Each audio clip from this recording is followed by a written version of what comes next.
Good morning. It's 9 o'clock. I'd like to call the November 17th, 2015 City Council meeting to order. Please call the roll. Deckent. Here. Inskeep. Here. Dave Line. Here. Soldner. Here. Hyros de Carvalho. Here. Pledge of Allegiance. I pledge allegiance to the flag of the United States of America and to the republic for which it stands, one nation, under God, indivisible, with liberty and justice for all. Pastor Daryl Peterson from Grace Christian Church will be giving our prayer this morning. Thank you, Daryl. Thank you. Let's pray. Dear Heavenly and most gracious Father, it's an honor and a privilege to come before you this morning. Father, we lift up the community, we lift up the citizens in this community, and Father, we just thank you as this is a time and season of Thanksgiving. And Father, we just thank you that we as individuals learn to be so thankful for the freedom and the liberty that we have in this community. And Father, that we can be a good seed and good soil, and Father, that people shall see how precious this city is and how thankful we are to be a part of it. And Father, I lift up the council and I lift up the leadership within the city. And Father, I too just thank you for them, but I thank you, Lord God, that they too become thankful and realize that the leadership is servants to the community, to the people. And I thank you, Father, for that. I thank you, Lord God, that as they learn to be thankful and as decisions are made, that Father, they consider all of the alternatives and the ways and the directions that these decisions will make for this community. And I thank you, Father, that we just thank you that we're a blessed people, and we thank you, Lord God, we live in a blessed city. In Jesus' name, amen. Amen. Amen. Amen. Next item, please. Item 4, 2015 Fall Bravo Awards.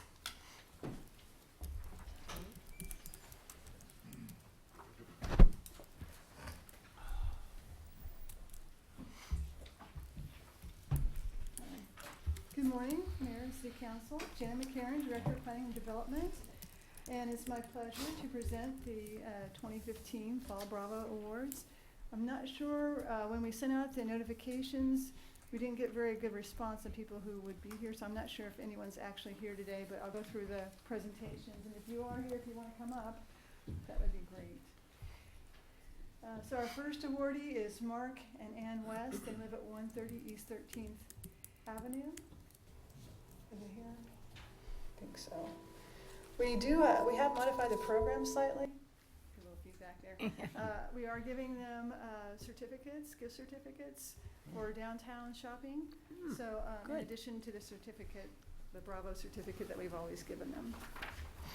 Okay, the next awardee is Susan Willis at 821 North Pierce. Susan, are you here? I think so. Jan, I'm wondering, do you have any information to tell us a little bit about what these folks did with their residences and their property? Well, Maybe I'm putting you on the spot and I don't. Well, I don't really have that. When the awards are given for either maintaining an attractive appearance in the neighborhood. Sometimes you'll go along the street and this will be like the one house that just you can tell they take extra care with. And some of them have been recently renovated, but I don't have that information as to which is which. I do apologize on. James and Patricia Ratley, 828 North Lee Street.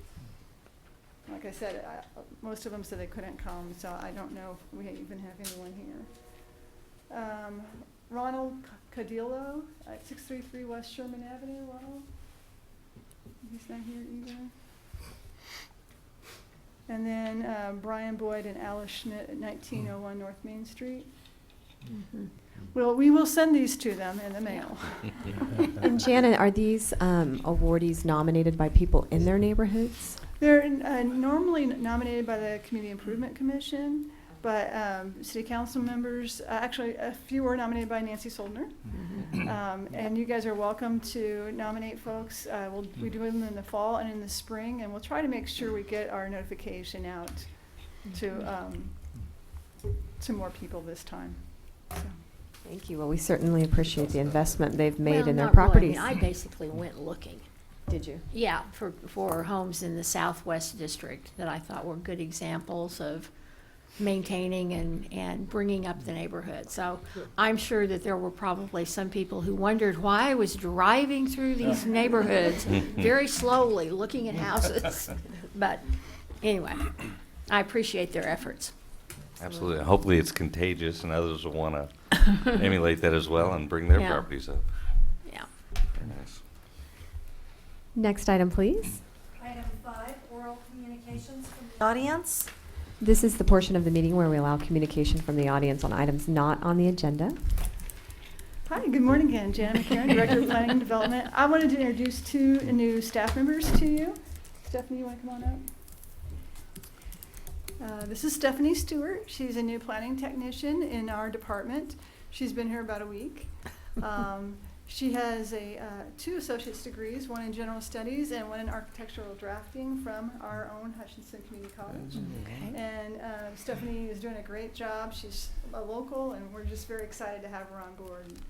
I told her she could say something if she wanted. Speak. Welcome aboard. Welcome. Yeah. Welcome. Glad to have you. And then I wanted to introduce to you Jonathan Weiser. He's actually a temporary employee, but he will be our hands-on with the rental and registration program. He's already entered a whole stack of exemption certificates we received since our last mailing. And we're hoping to send out the letters to let people actually register their properties this week. So Jonathan will be helping them. And did you want to say anything, Jonathan? Just hello as well. Welcome. Welcome likewise. Thank you. Is there anyone else in the audience who would like to address the council? If so, please come to the podium and limit your comments to about 5 minutes, John. Yeah. John Deardoff, City Manager. Good morning, Council. At the end of this month, we've got a longtime employee that's going to be retiring.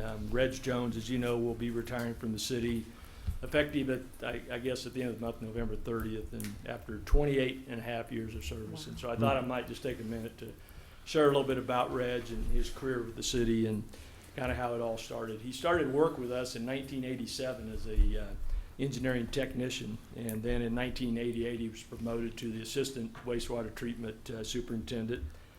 Then in 1990 he was promoted to director of utilities, and he held that position for many years until he became the interim public works director in 2005, and then he was promoted to director of public works in 2007. And again, this will be his last official city council meeting, but he may be one of those old retired guys that comes every meeting and listens to what we have to say. We'll see how that goes. But you know, Reg has been responsible for some extremely important operations in the city when you look at it. Water production, water distribution, wastewater collection, treatment, streets, flood control, stormwater utility. And, you know, oftentimes these are the services that really kind of go unnoticed that we don't talk a lot about, but we all know what those do and how they affect the everyday lives of our citizens in Hutchinson. And he's done a remarkable job in the management of these facilities and has displayed great leadership throughout his years as our Public Works Director.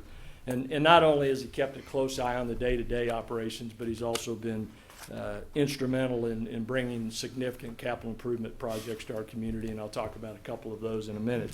But, you know, thinking back of other duties that kind of we don't know about, Reg led us through a couple storm events in 2007 that many of us will remember. One of those was the 100-year flood in 2007, and then the ice storm. That was in May, and then we had the ice storm in December of 2007, so that was a busy year, and he led us through just the actual aftermath of that, cleaning that up, and not only that, but just working with FEMA and making sure that we got reimbursed all the money that was due us, and did a really nice job, you know, with that.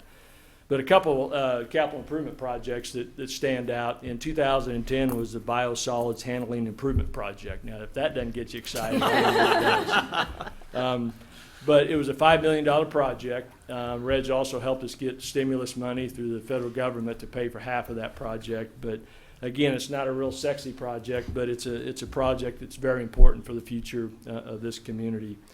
The Fourth and Cary groundwater remediation and reverse osmosis water project.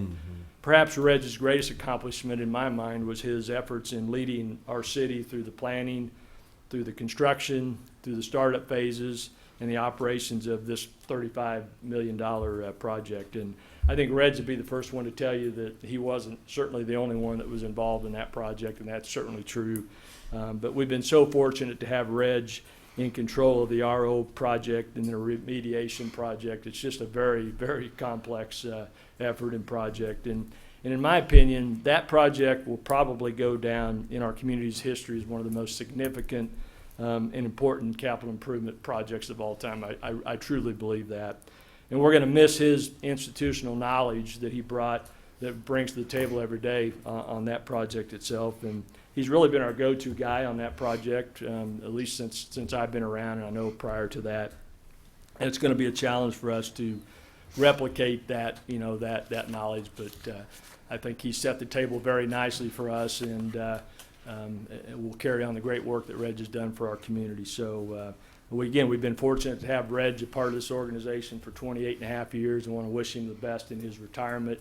We are having a retirement reception for Reg down at the Public Works Department on Thursday, November the 19th, I believe it is, from 2 o'clock to 4 o'clock. So I'd like you all to give a hand to Reg.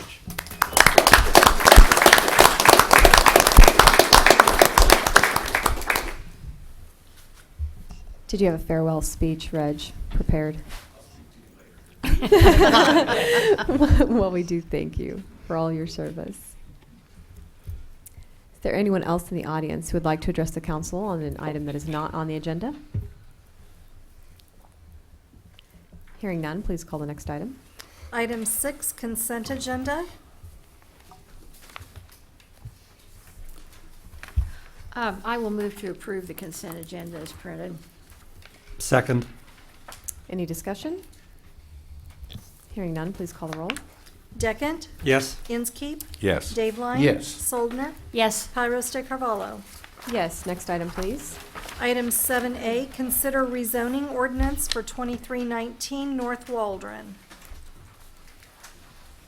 Good morning, I'm Casey Jones, Senior Planner, and before you we have a request to rezone a property at 2319 North Waldron Street.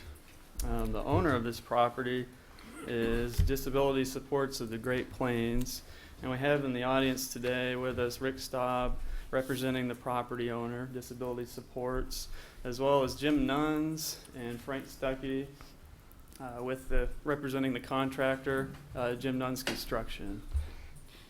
Basically, this property is a vacant lot now.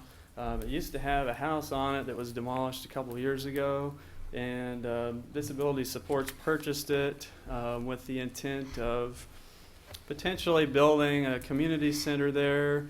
I know that they've been looking into properties in this neighborhood to expand their operation. They have at the corner of 26th and Waldron, kind of the southeast corner there, in that general area, they own some properties where they have residential facilities for their tenants to live in, as well as some office space. And this property became available. They purchased it.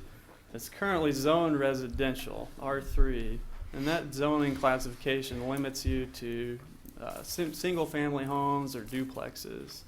That's really not what the owners are wanting to develop there. They've applied to rezone it, and they're requesting to rezone it to C2 for the purpose of putting in, like I mentioned, a type of a community center building that would have design space for their artists to produce works of pottery. They have a facility in McPherson you probably are familiar with called Clayworks. This would be similar to that. It would be kind of like an artisan studio or artisan shop where the residents who live just down the block could come across the street, come over here and do their art, put it together and have a display area up front, and it would be kind of a retail storefront. We sat down with the applicant 2 or 3 times over the last couple of years, so they've been talking about this for quite a while. It's a use that doesn't quite fit nicely and neatly into our ordinance, and I'll get to that in just a minute. I want to show you a map of the property, and I have an excerpt from our table of land use categories here. Basically, the area in yellow is zoned residential now. The area in pink is zoned C1, which is office commercial. And the properties to the south of it do have commercial offices on them, so this is an older aerial picture. To the north, we have single-family homes, and then off to the east, the area that's kind of in brown, that's zoned R5, that is the disability supports residential area, and then to the north, you see a little spot of C1 there where they have their main office. Here is a view of what the property looks like recently. A couple more pictures of the area. You can see it's just a vacant field now. There's a little driveway approach that they use for their bus turnaround, but that's about all that the property is being used for now. And these are some neighboring offices that are just to the south of it. Medical offices, optometry office, and then neighboring residences across the street on the east side of Waldron here. This is just a rendering that the applicant provided of what could potentially happen if they were to develop the property. Obviously, at this point, we don't have any concrete plans. We don't have a site plan in hand, but so we don't have the ability to do a detailed review of the project at this point. We're just looking at the zoning. But this is a concept of what could potentially go in there. This is what staff is really dealing with, and we're interpreting our zoning ordinance. We have numerous categories of land uses that are listed in our ordinance, and we tried to do our best to figure out what the applicant is wanting to do and decide which of these categories best represents their intentions. We know that the retail component is a large component of the project. If you look down this table, the main difference between the C1 and the C2 zoning districts is C1 is strictly for offices and does not allow any retail use. C2 allows the office and also allows the retail.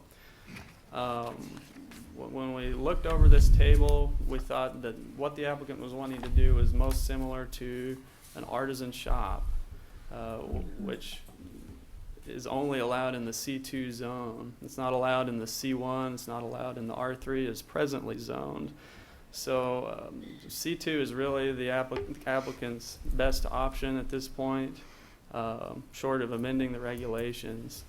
It wasn't an easy call, really.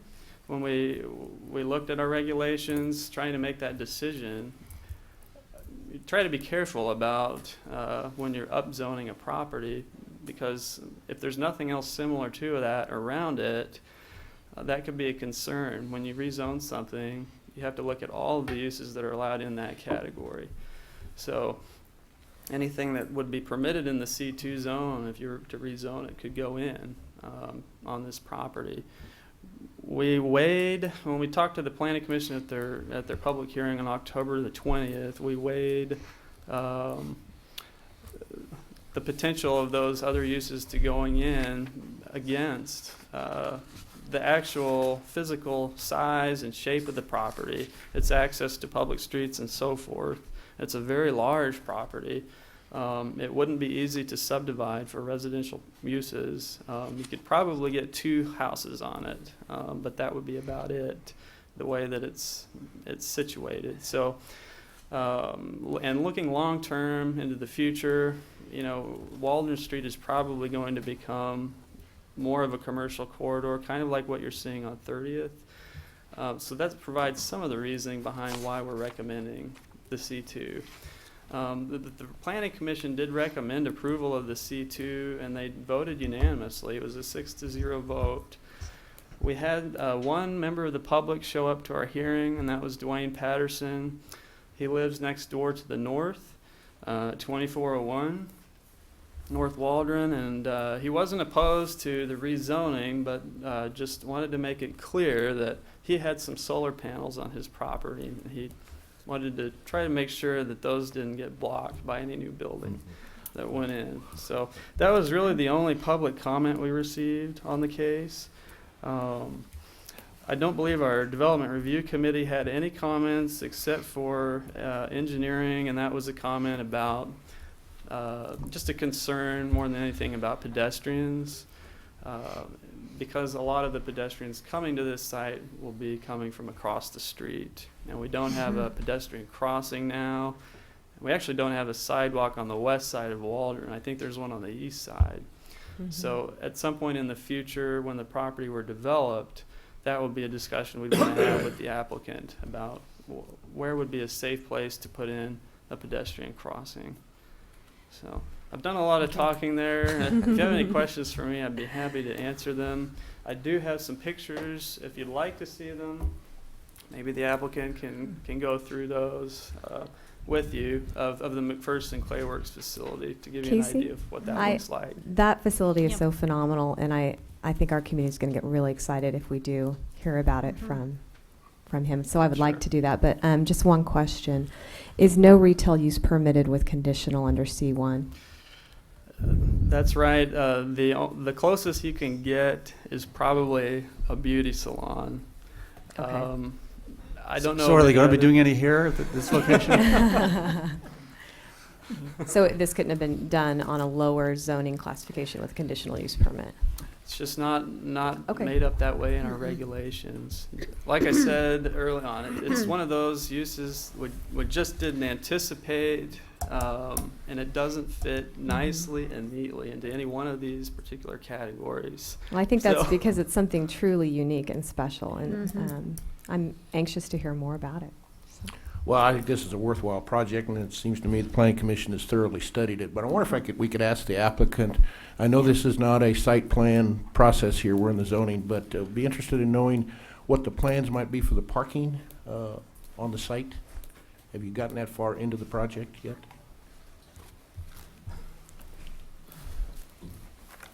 And if you could please state your name and address. Thank you, Casey.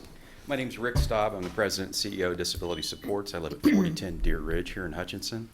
And we've done some preliminary, the building that you see now, actually as it sits on the site, we've allowed for some pretty significant parking in various stages around the facility.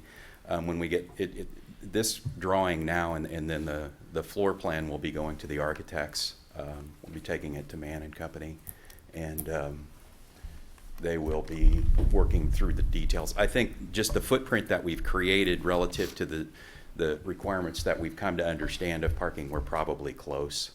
We're certainly Rick, going to... off-street parking? Yes, entirely. Entirely? Yes. Off-street parking? Yeah. That's kind of what I was The asking. parcel of ground is just under 3 acres, and so we have pretty significant room. You know, we're looking at having a kind of a nature trail back through the whole area and to tie that whole area into this facility. What you can't really tell from looking at this elevation from the front is it's actually Y-shaped. It's not straight across the front. So I call it this, just euphemistically, I've been calling it, you know, since it kind of conceptualized it, the slingshot building, because it's a Y-shaped building with those wings coming off the front and then that two-story structure in the back with a courtyard in the middle. And then we'll have parking available largely on the side and then behind with a maintenance building, and then, you know, some potential for expansion of some additional programs that we have in mind for the folks we serve and for the community in the rest of those 3 acres. Okay. Appreciate that explanation. Sure. And you had photos that you wanted addressed, or?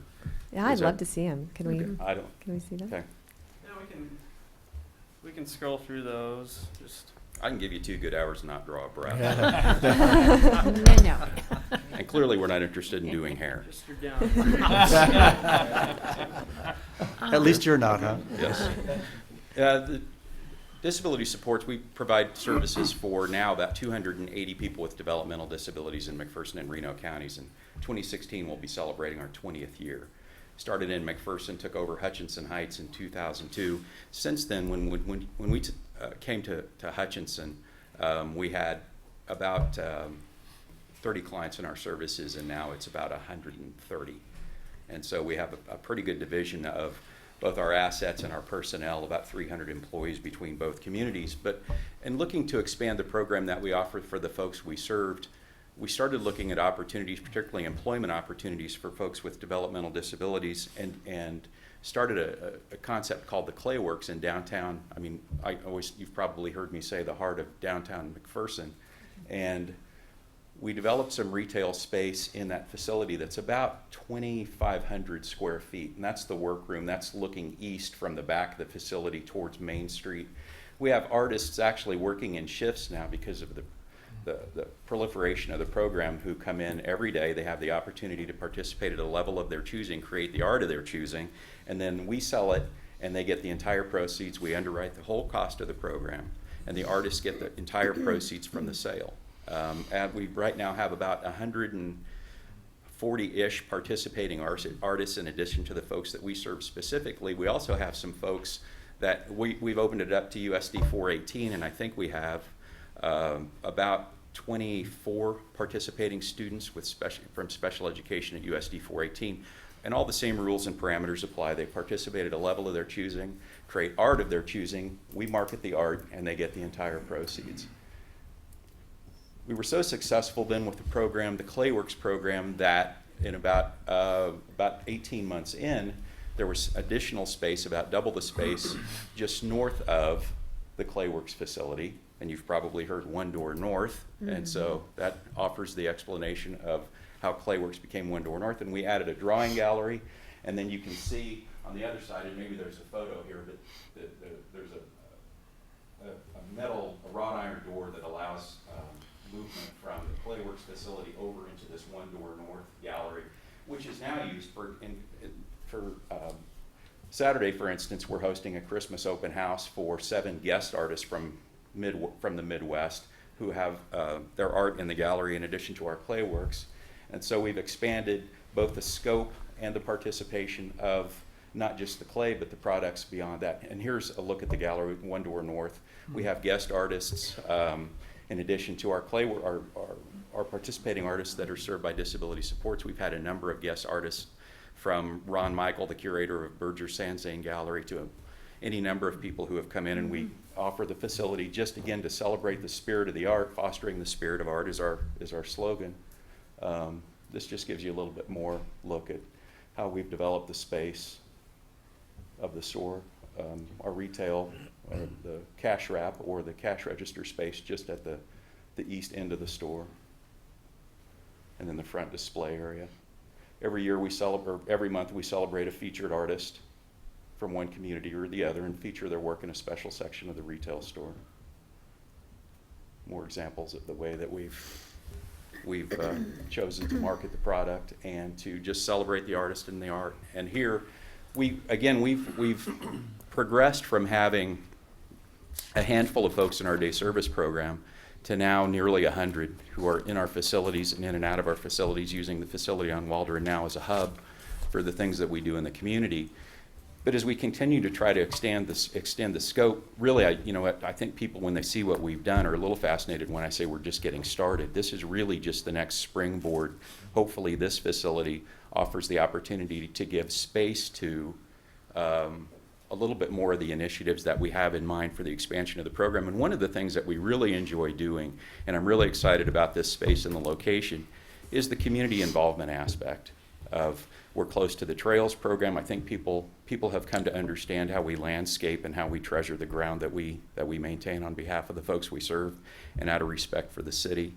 That will certainly be borne out in this facility as well. And we're really looking forward to having community involvement, having people have the opportunity to come in and pass through that facility and interact with our clients in a way of their choosing, and really enrich the participants that are there on a day-to-day basis, and to offer up a really incredible asset to the community. I think we're looking at the footprint of this building now is just under 10,000 square feet. Wow. Okay, that's good. So we have some ideas for some things that are still on the back burner, but moving to the front burner very, very quickly. And I think the community is going to be really excited to see what we have in mind. But certainly you get a feel for the way that we've approached it. And this is the framework that we intend to bring to fruition here as well. What would be the timeline on that? We're really ready to go. I mean, we're going to, assuming that you As soon as we make allow a us to decision. move on, we're going to take what we have now, this conceptualization of the project to the architects, and get to the point where we're coming back to you folks with a site plan, and I'm ready to build.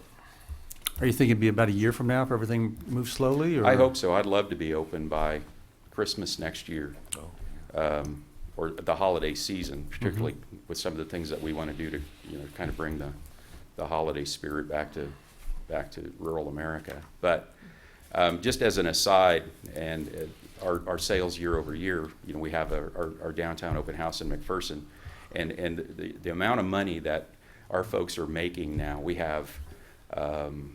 I think last year, we actually pay to have the tax returns done for our participating artists, and that was about 72 people last year, because I want to make sure they're prepared well.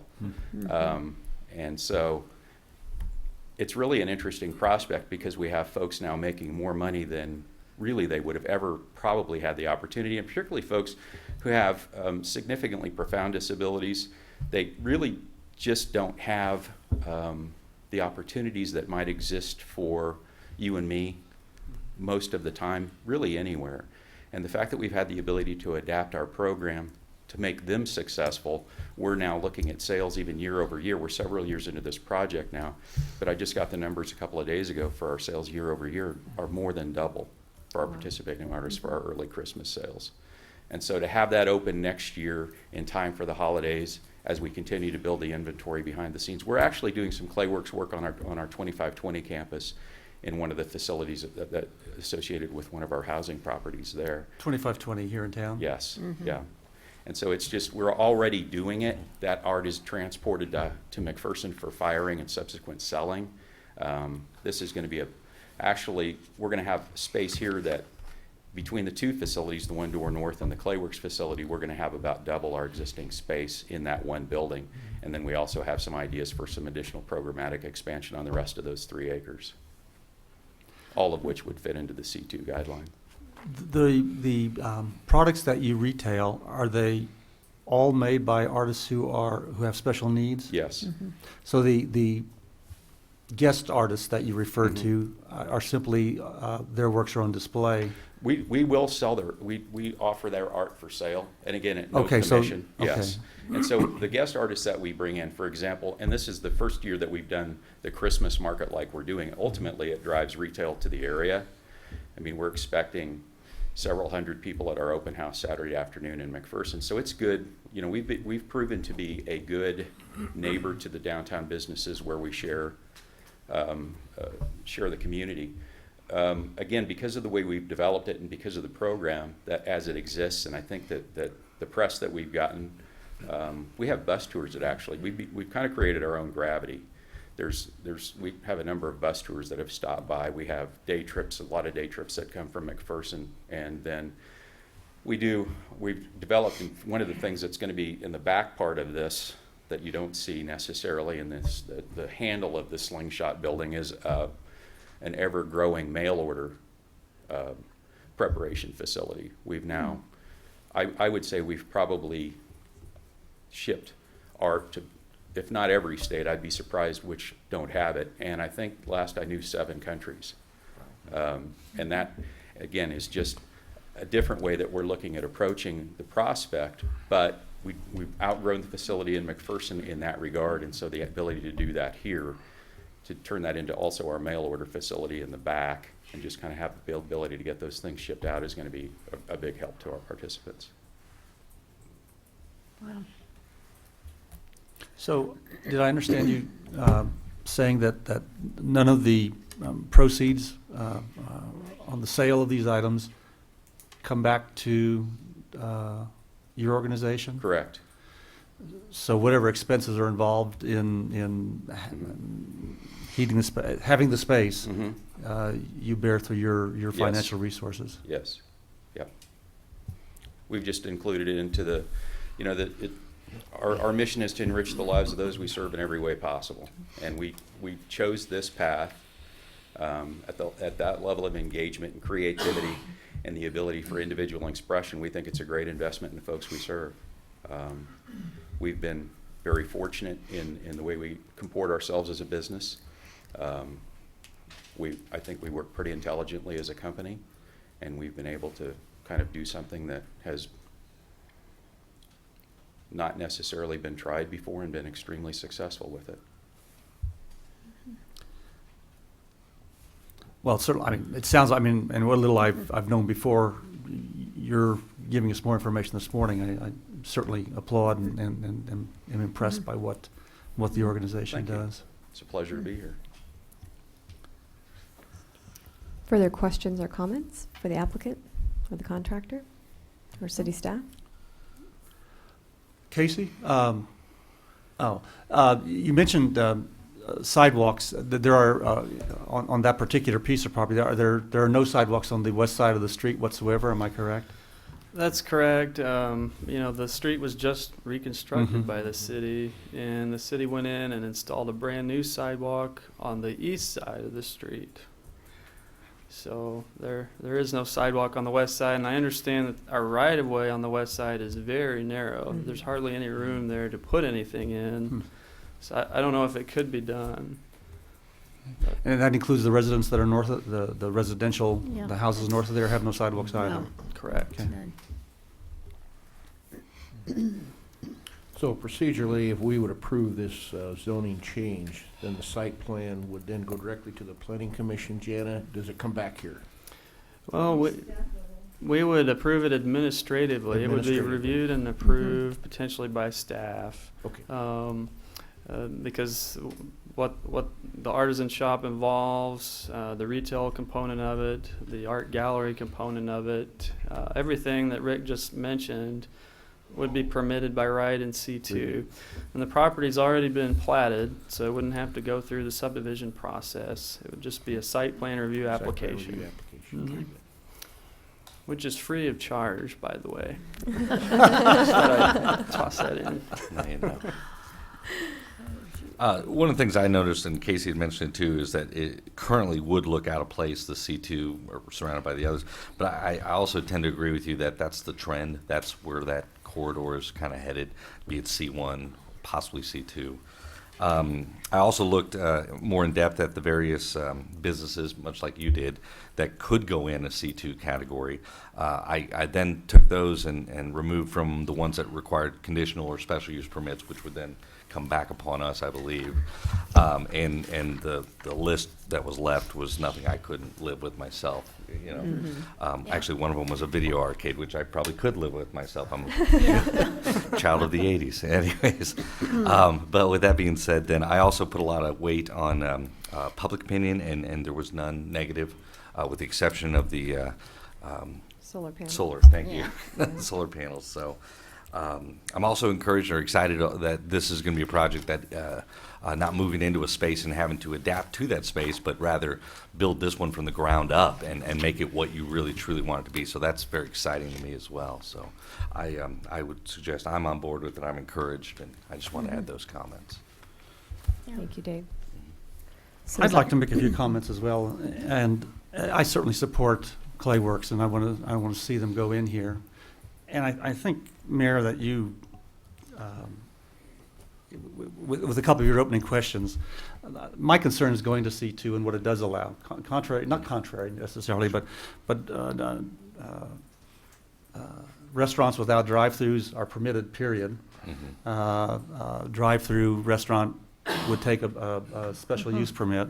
Tattoo parlors were another thing that I saw. I really don't want to make it a debate here for this particular zoning change that we're being asked, but I guess I'd ask my fellow council members. This is at least the second or third in the short time I've been on the council that we've had an issue that has concerned me about what level we were taking a property to. And although I have no concern about Clayworks, I don't know what's going to be down the road any number of years, and of course what it does in terms of rolling through that area maybe faster than what naturally the area would progress. I agree. Waldron's probably moving to be more commercial. what I'd like to propose, and I met with staff because of my concerns, is looking at some ways where we might be able to more target. And there was something that they mentioned to me called conditional zoning, and I don't know that that's the answer, but it's a possibility, and there might be some others that would allow us to look at allowing something like Clay Works, but maybe not also opening that particular piece of property then to whatever goes. And then this happens to be a C2, which is certainly a lower commercial classification than 3 or 4, but the same thing would apply. I'd like to see us as council ask staff to pursue looking at some things that may give us some options, some flexibility that would allow, again, I'll just use this, Clay Works without opening the property to everything that could go in a C2. And certainly I defer to staff to move some directions or bring some information back to us. But that's the point I wanted to raise at this point in time. And I think that's a good point, Steve. I think it's difficult to reconcile our desire for growth with the need to look long-term at what can happen under that designation. Yeah. My concern with conditional zoning is that one of the largest complaints I get from people developing here is that we're, in the past, may have not been fair across the board, and that's what zoning does. It makes things less arbitrary. Flexibility needs to be in place, but there needs to be enough consistency to avoid concerns of unfairness, I guess. So, I mean, I think there's benefits to both types of zoning. And I'm not going to try to define what conditional zoning is, but it's not conditional use. Mm-hmm. And maybe, No, I maybe you're know. more familiar No. with, okay. I am, but conditional zoning would say, Yeah. that's C2, you can put an art gallery, but you can't put a tattoo parlor. Yes. Which, I mean, that's the type of community that maybe we want to build, or the type in that area, but if it just opens a can of worms. And again, I'm not proposing conditional zoning necessarily, but the idea of our looking at some options to what we wrestle with now. Yes. And some ways that we might be able to not have to wrestle. Yeah, yeah. Because the debate in each of our heads, probably every time this comes before us, is do we inhibit growth right now because of fear of what can happen 20 years down the road? Right. And I don't think we Yeah, have I the don't luxury to think we- do that now, especially with a project this exciting. But I'm interested in hearing your thoughts on conditional zoning, Casey. Put you on the spot. Well, I have no experience with conditional zoning in any of the communities I've worked in. I know that that Jana McCarran, our director, has had some experience with it in Wyoming, in places she's worked there. I don't know much about it, to be honest. Is that your way of passing the buck to Jana? Is that what you're doing, Casey? Honestly, we're I'd going to never study heard of it. it until she mentioned it to me the other day. So. Thank you. Well, yes, I have worked with it in Wyoming.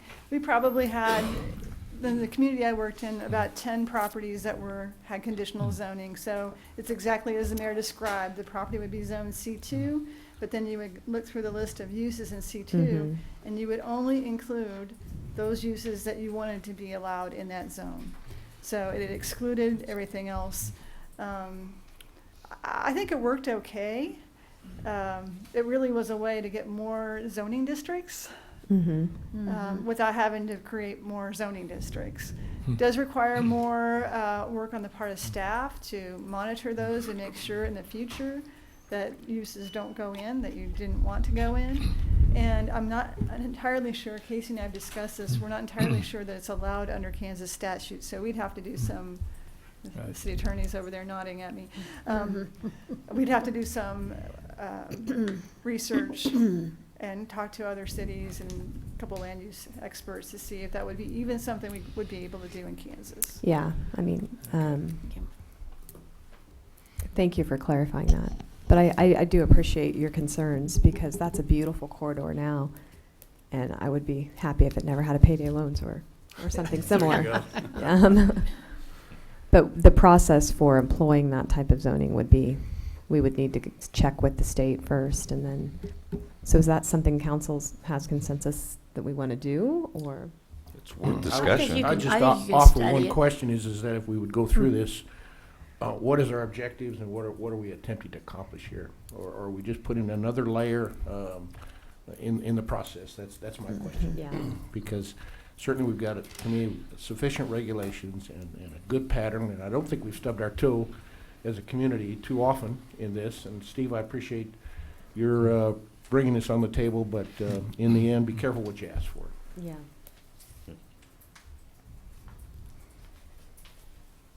Well, we'll spend a little bit of time just to, number one, check and see whether it's even, allowed, and Legal. then We can have the there debate. could be at another time. ramifications on the other side that really isn't a good thing, but Mhm. we'd certainly want to look at that.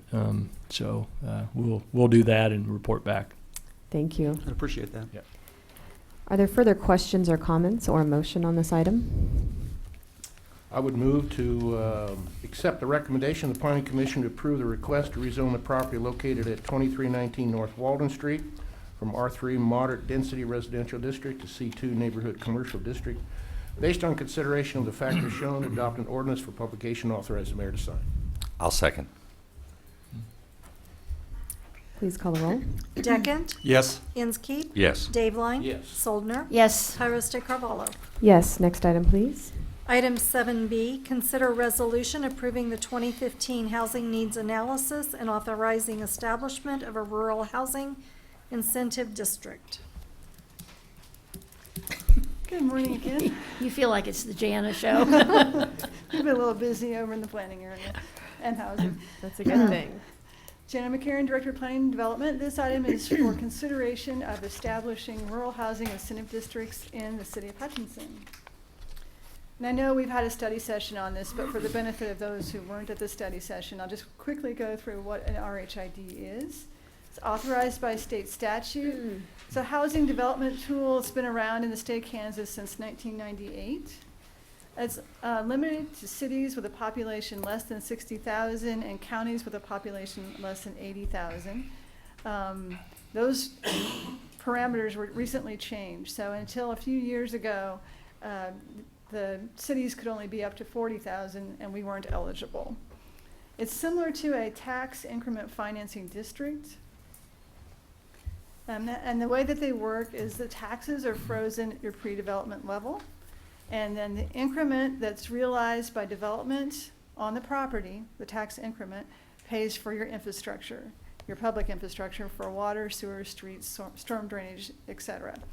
And so I have an example there. If pre-development, the property taxes were $400 a year, and post-development, they're $62,000 a year, $62,660.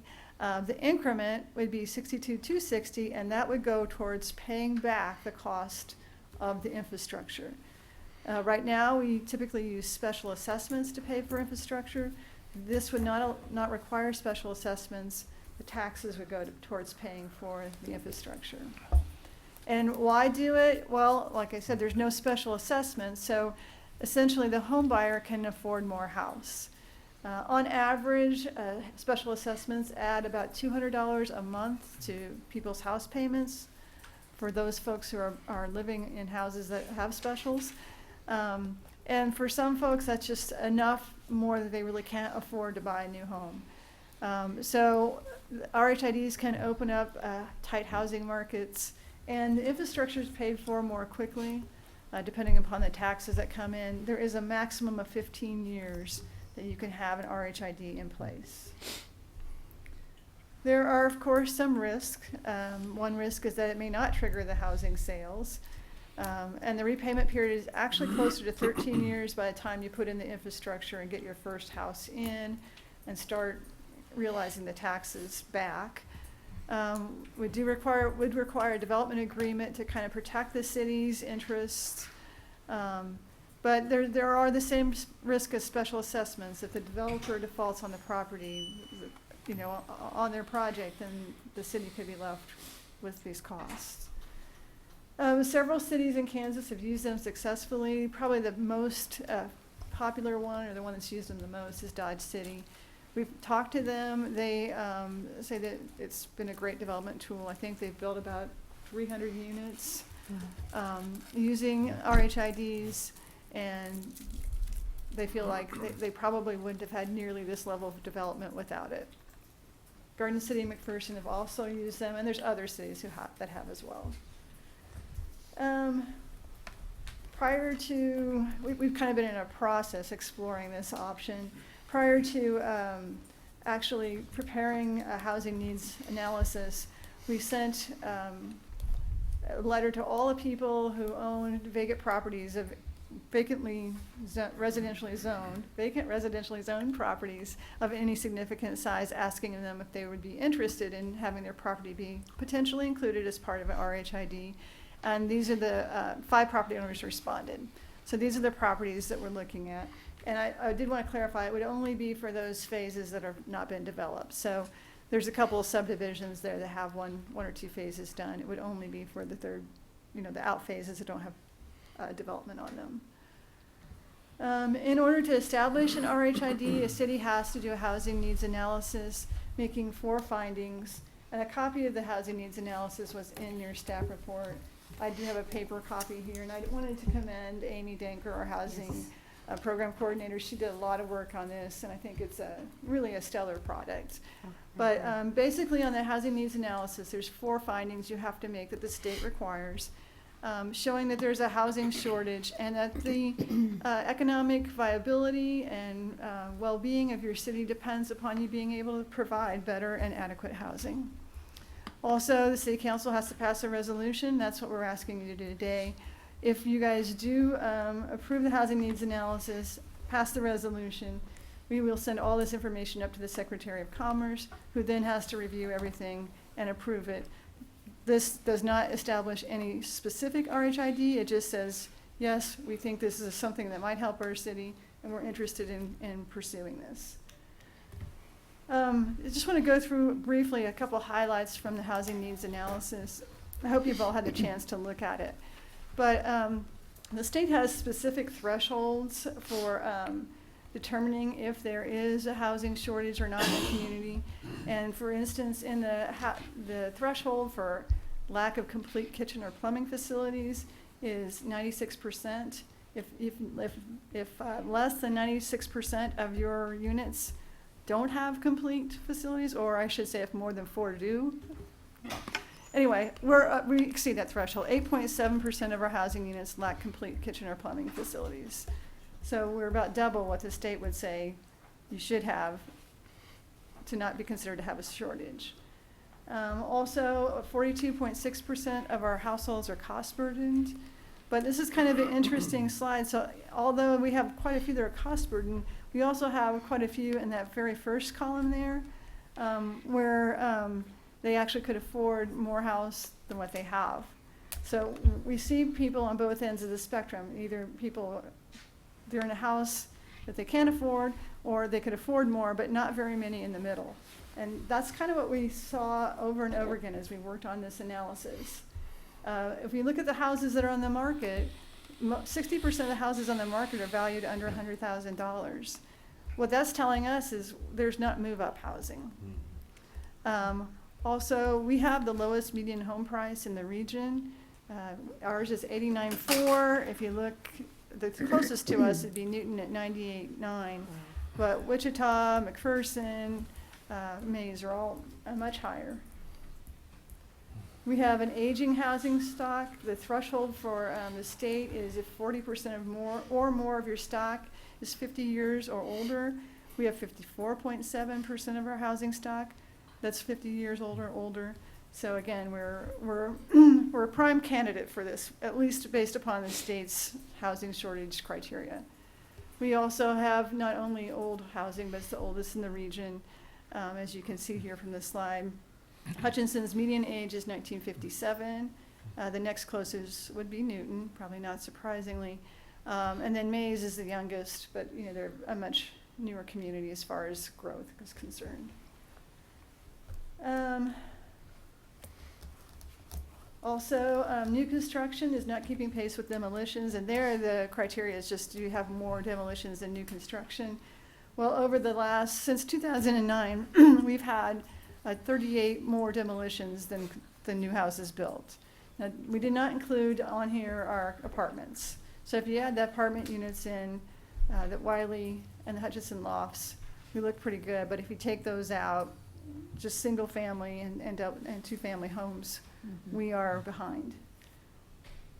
And then this is not something the state required, but it was data we had, so we thought we would throw it in there. 32.3% of our housing units are rated below average by the county appraiser. So that's basically a third of our housing units. And more than 1,000 are rated poor to very poor.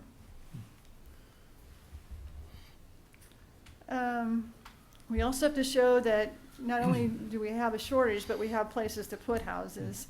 That's one of the criteria the state requires. And so we do have about 400 vacant lots that have been platted, as well as some development areas that have not been platted and do have the potential. And we just put those on the map there. Another thing we have to look at is a little bit more outside of our area of expertise. So we did talk to the Chamber of Commerce and got some of their studies for this piece of it. But you have to show that economic development is tied to housing, and that your economic development may be hindered by your housing situation. Here's a list of all the new development or expansions, commercial or industrial development or expansions that we've had in the last about 2 years, 2.5 years. And if you go down the list, you'll see that most of the jobs, at least half of the jobs, are in retail or restaurant. So while we're very grateful to have this new economic development, they're not paying the highest wages. The people that are employed in those sectors don't make, probably much more than minimum wage. And they may have a hard time finding a house besides that. We have, and I was surprised by this, but we actually have lower median wages than our regional competitors. We're lower than, and we only have this data by county, but Reno County is lower than McPherson, Harvey, and Sedgwick County as far as the median wage, and we're actually substantially lower. And another interesting thing, 18.7% of our workers commute to Hutchinson, with more than 16% coming 20 minutes or more to work. Wow. So that could, it's hard to dig behind the data and find out what that really means, but it could mean that people are living in Mays, or this is what we've heard, people are living in Mays or they're living in Wichita because they like the housing opportunities there, and then they're commuting here. And then there's public perception. It asks the state asks us to provide some anecdotal data as well as actual factual data. Here's some quotes from the Live Work study that Chamber of Commerce commissioned, and I'm not going to read them to you, but basically what the people are saying in that study is kind of what we have heard. Probably all of you have heard the same information. So in conclusion, new housing is not keeping pace with demolitions.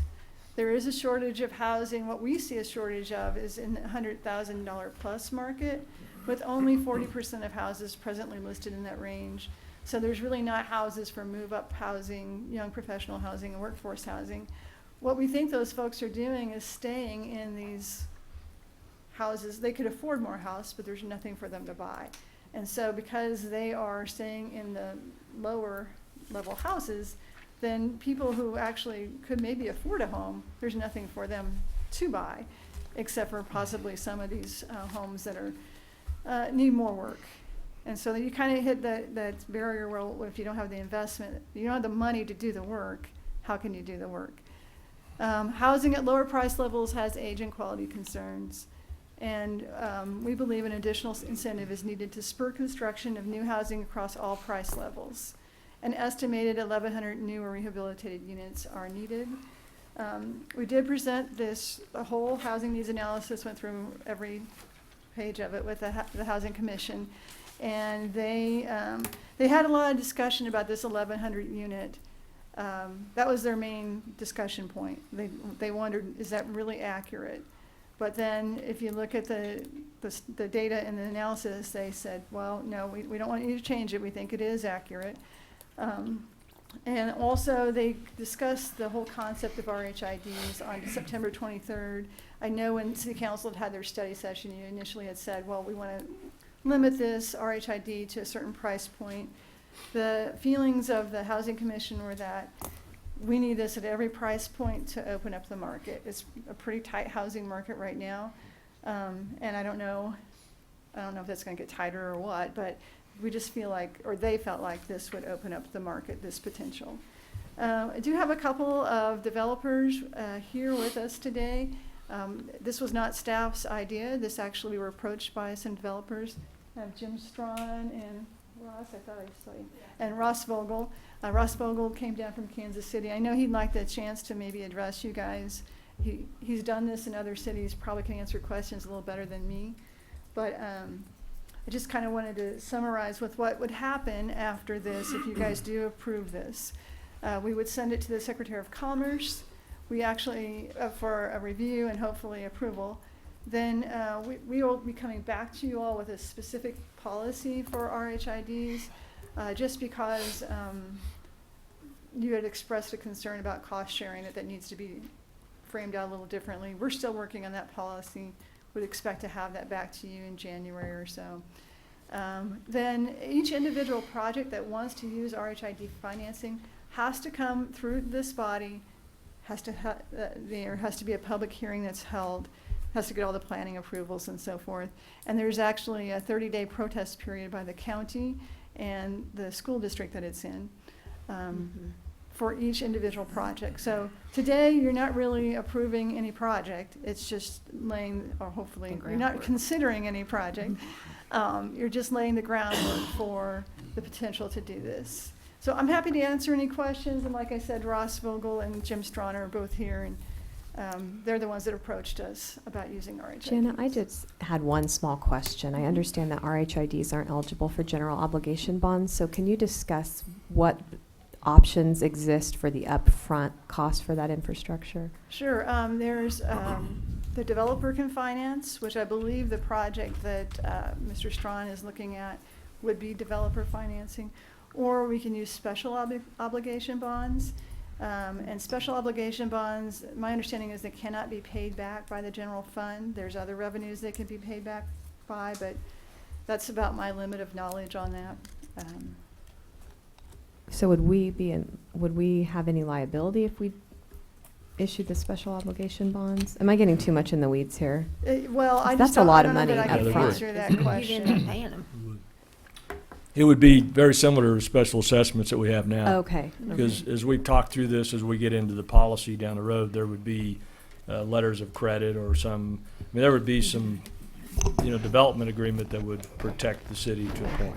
So But, there'd still be a requirement of 30% cash yeah, or whatever. potentially as we I see. look at a policy. Okay. Well, would this affect our bond rating negatively? Well, Is- if it failed,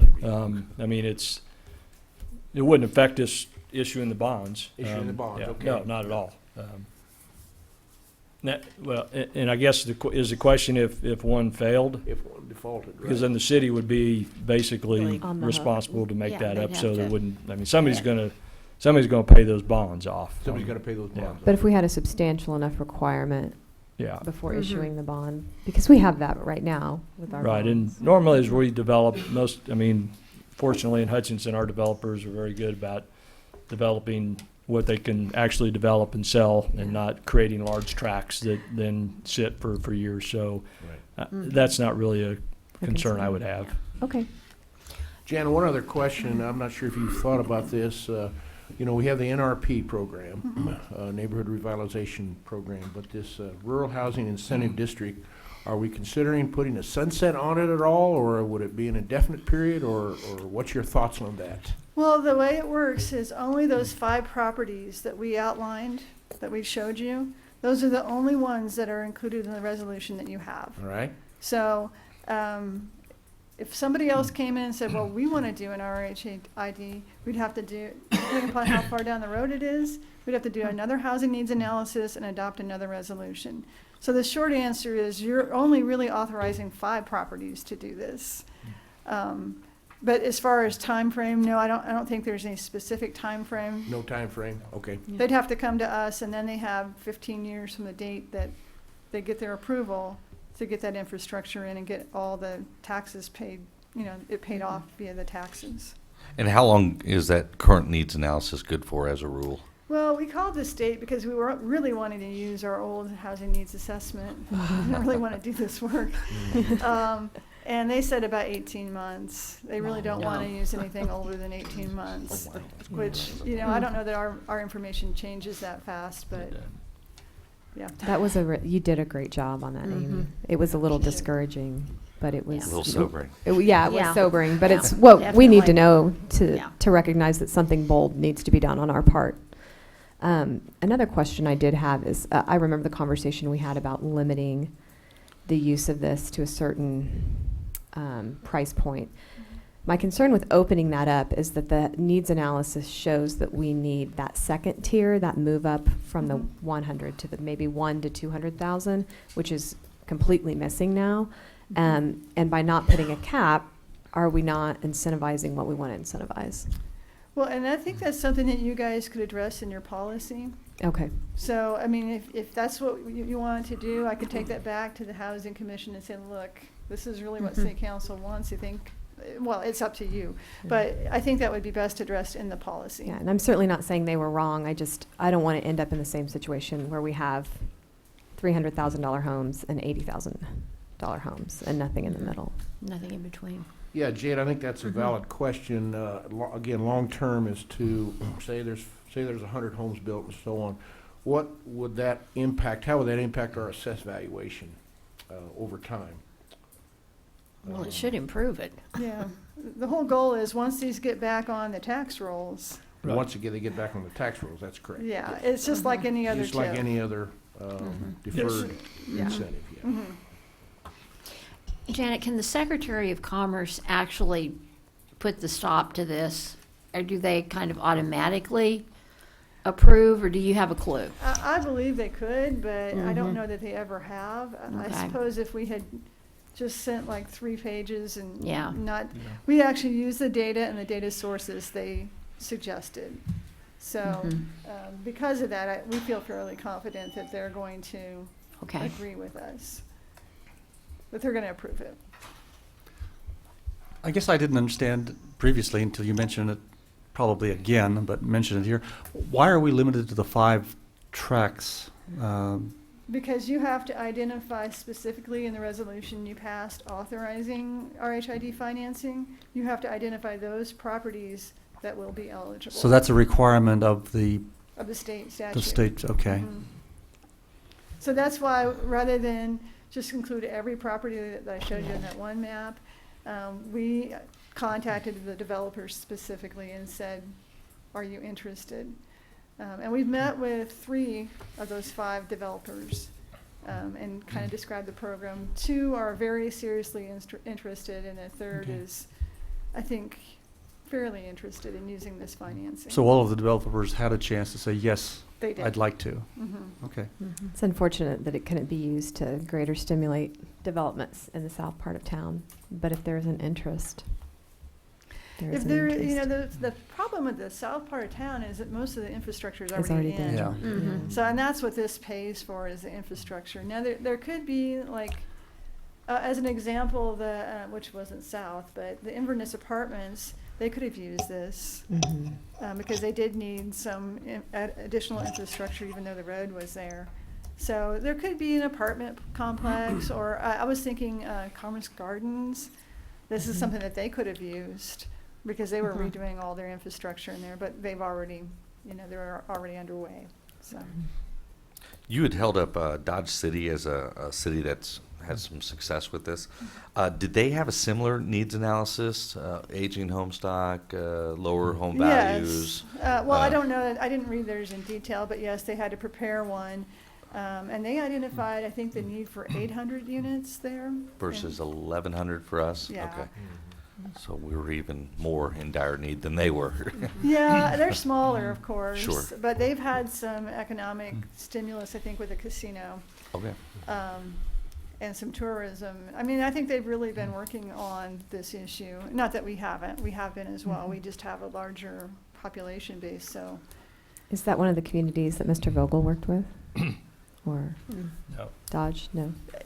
I'm sure he could answer questions a little bit better than me. I'm just answering from our, our perspective, but would you want to talk to him now? I'm kind of interested in I- hearing how this Absolutely. works, yeah. Yeah.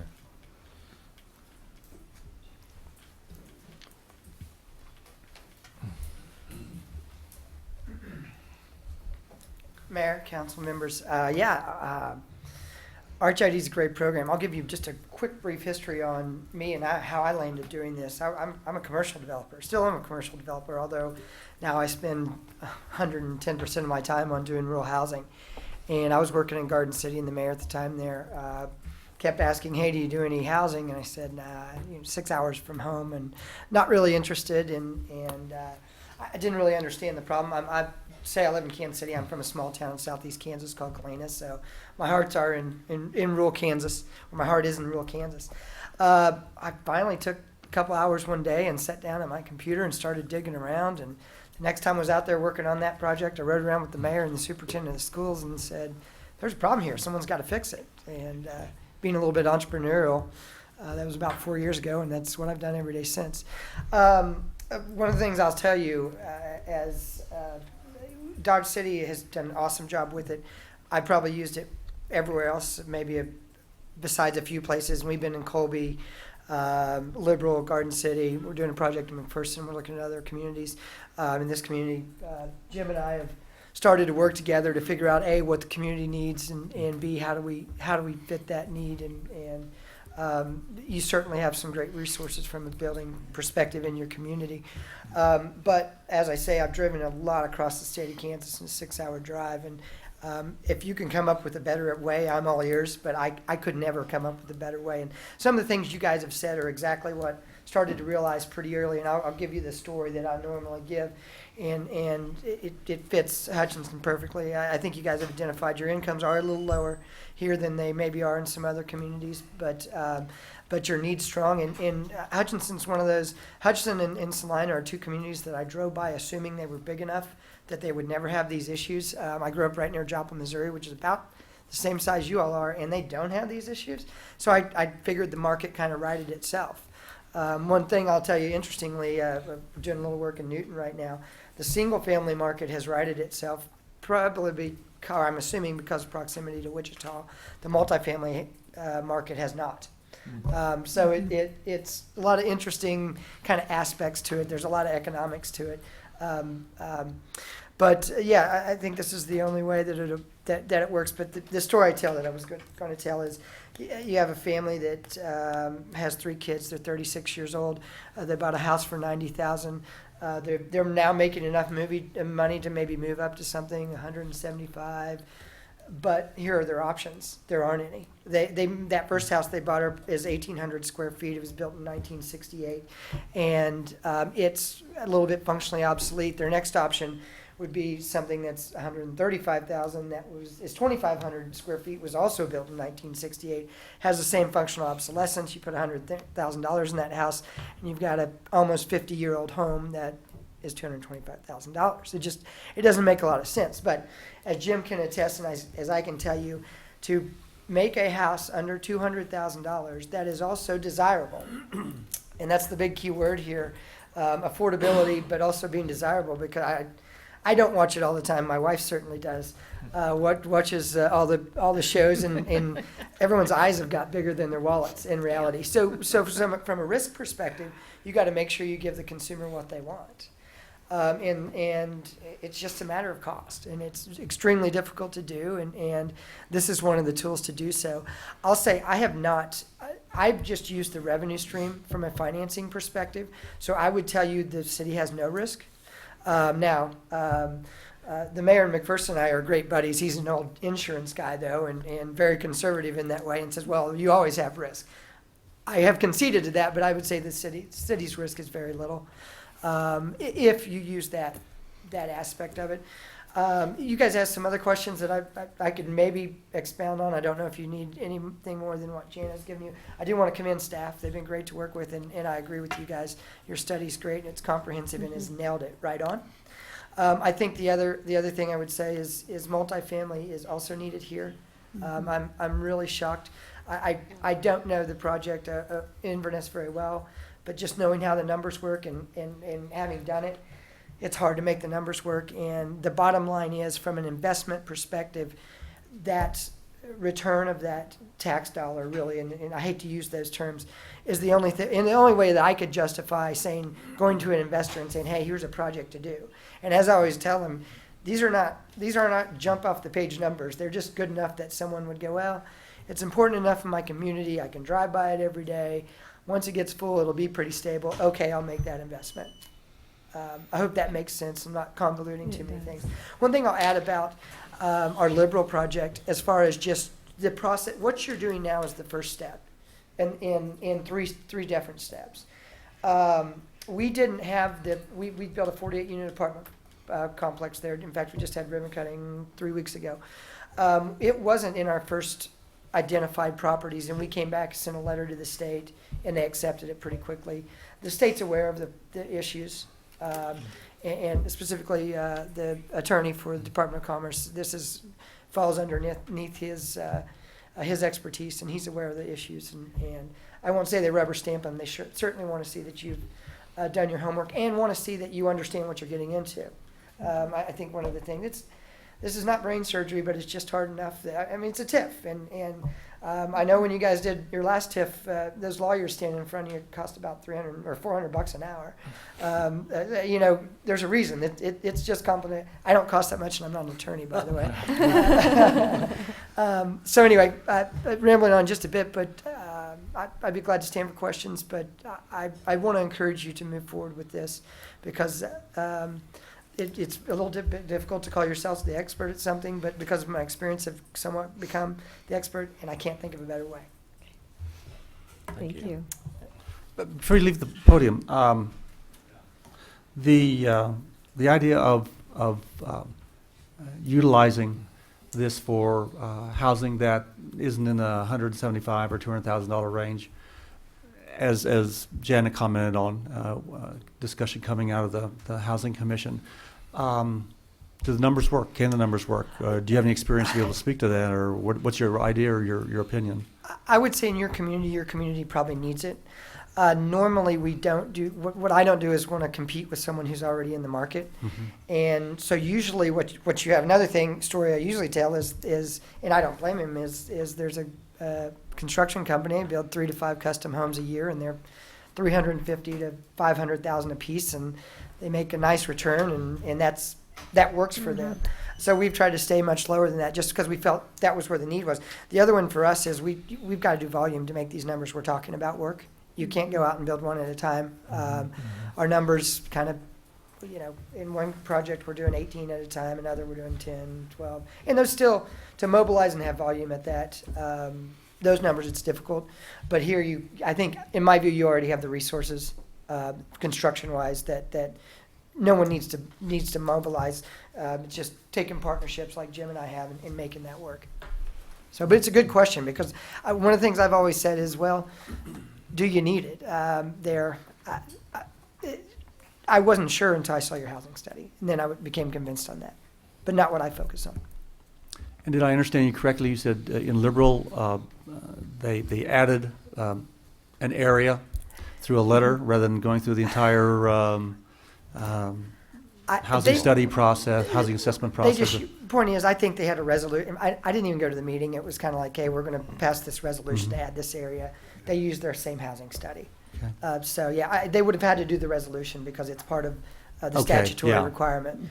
But it wasn't. It was okay. Hey, this area works, and let's move forth and do that. What's your experience been from the time a community has adopted the RHID district to the time that you see real development in terms of the lag time? What typically can one expect in a typical market? Yeah, well, From what you've worked, yeah. Well, it's statutory. There's statutory benchmarks that have to be met. okay? So you're doing the first one here. So this is about 6 months from where we sit today until we're done with the process. It may be 5. You guys meet on every week, so correct. You guys meet or every other week. First and third Tuesday. Yeah, first, third, two. So it can get expedited just because you have more meetings.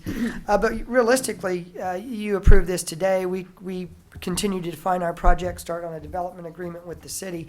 And, you know, we're often, and Jim's off and running maybe midsummer. So we're talking about Really?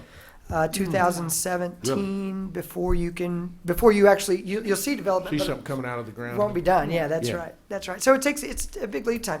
You know, you guys ask about Dodge City. I should probably, it's because it's in that same. I didn't work there because they were doing a good job on their own. But I think one of the great things about RHID is the elected officials can decide when you want to turn off that spigot. You can go, well, guys, I think our market's righted itself, which would be ideal. I'm afraid it's going to be very difficult for it to happen here. But, you know, you could be sitting here 6 years from now or 5 years from now or 2 years. I don't think it's going to be 2. And say, hey, this really worked in our community. We don't need it anymore. The market's righted itself. I see. So. And once again, I'm throwing in a lot of opinion of what I've been thinking about every day for the last 4 years. But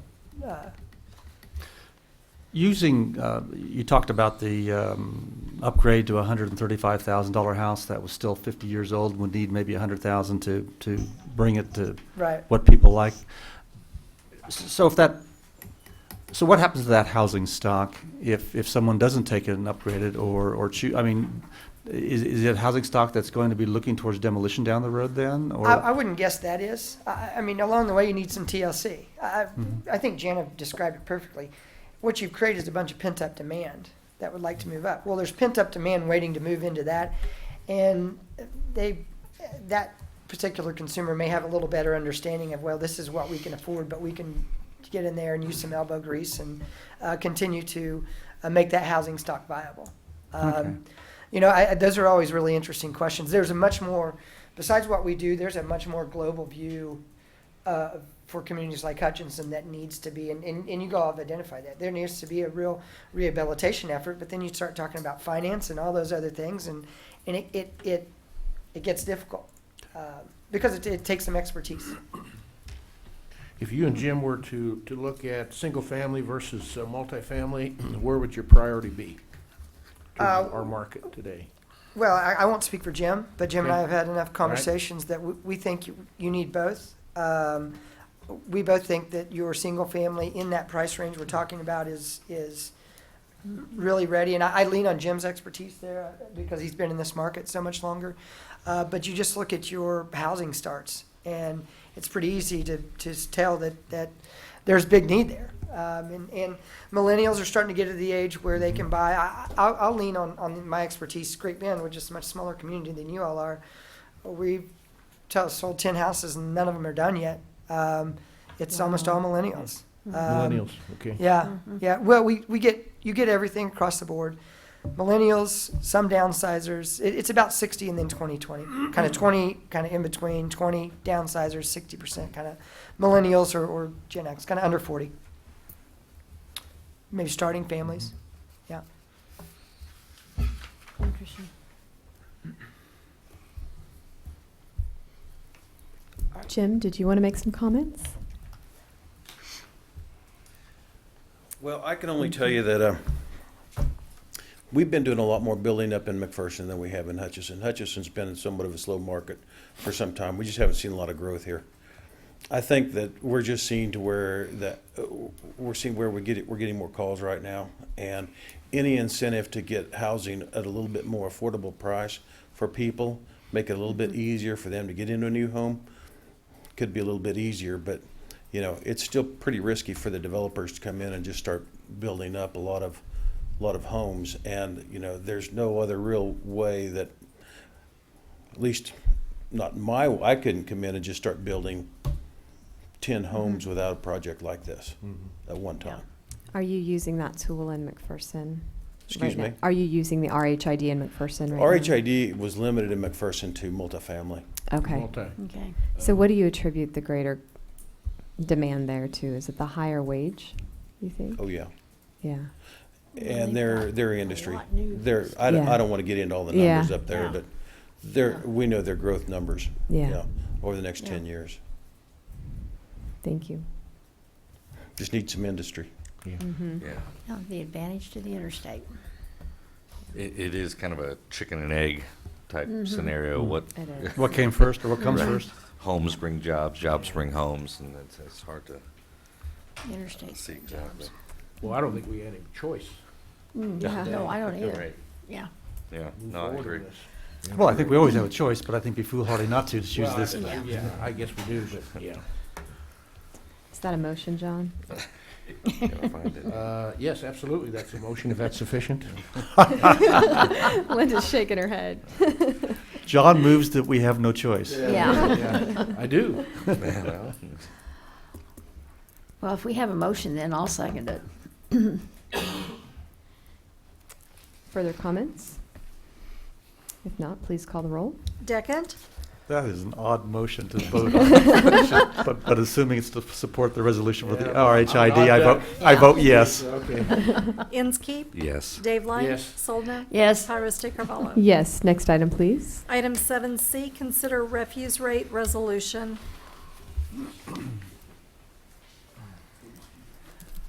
Thank you, gentlemen. Thank you. Thank you, guys. Good morning, council. I'm Reg Jones, the Director of Public Works for a couple more weeks, I think. Before we get to the business at hand, if the mayor would allow me, I would like to make a few comments about what was said earlier. I wanted a little while to think about it, but John, I do appreciate those very generous and nice comments and the trip down memory lane. And I do want to express my appreciation to all of the city staff, city councils, past and present, for the opportunities that have been given to me to work with all of you to accomplish many of the achievements that John had mentioned there. And as I kind of thought back over those 28 years as he was talking, I really feel good about what we've been able to accomplish. So I'm looking forward to taking a break and a rest for a while. But I think you will see me in here, maybe not very often, but there will be issues that we have started that I want to kind of watch continue, and I'm sure that the staff will do an excellent job. And as in the past, I've really appreciated the council's support on many of the projects and issues that have been brought forth, and I know that you'll treat the other city staff fairly as they move forward. So I wanted to say that, and I was probably out of order and should have said it sooner, but I wanted a little while to think about it. Well, So we appreciate your Yes. okay. Reg. Back I'm to so the business sorry. at hand.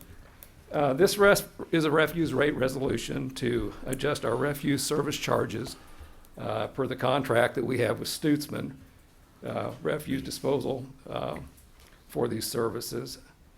These new charges will be effective January 1 of 2016.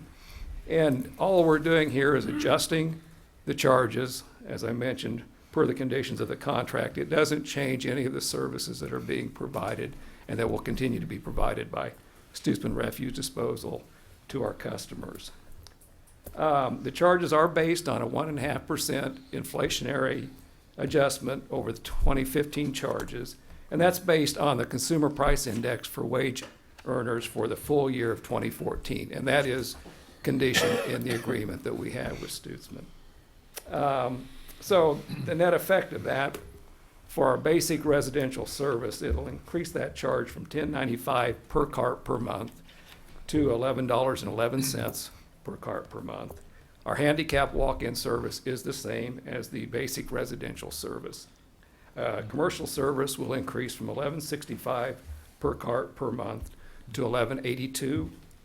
Our residential walk-in service will increase from $16.90 per cart per month to $17.15 per cart per month.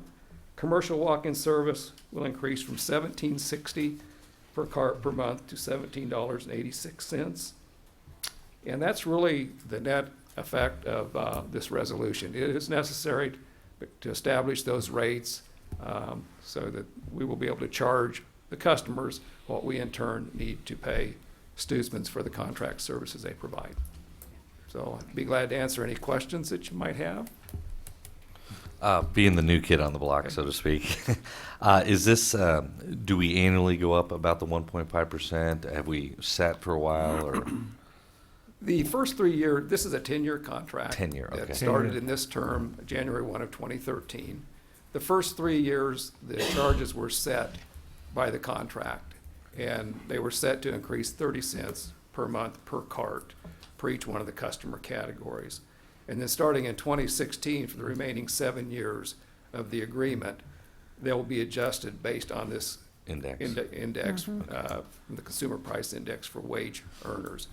And it kind of goes back, because like I said, we need to know what the full year of that index is. So we're actually adjusting rates for 2016, but we're using the 2014 Right. index because we don't know what the complete one is for 2015. True. So if there is an increase in the index, a percentage increase in that, then we do adjust the rates up. Accordingly. The question has been asked, what happens if there is a decrease? Do we adjust the rates back? And no, we don't.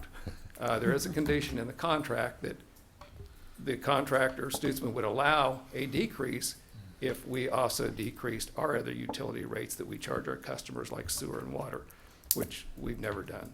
Okay, very good, thank you. Are there any questions about the services provided? I know in the memo you have, they're listed, but in an attempt to speed the meeting up, I wasn't going to go into that. I will mention that I wasn't familiar with the bag tags, and I read that a couple times to make sure I understood it. So if you have things that won't fit within the cart, you can actually contact the city, get these tags, and then they'll be picked up? I believe you still can. I should have probably checked with utility billing. Okay. They have been available. I think they still are. Also, you can call in and do what they call an additional collection. If the time of the year that you're raking leaves and you have extra bags to be collected, And things you like can that. pay for that additional collection, which is $8, which allows for 10 additional bags to be set out with your cart and picked up at the same time that your cart is picked up. However, you need to tell them that you've got those extra bags. I found that out last year.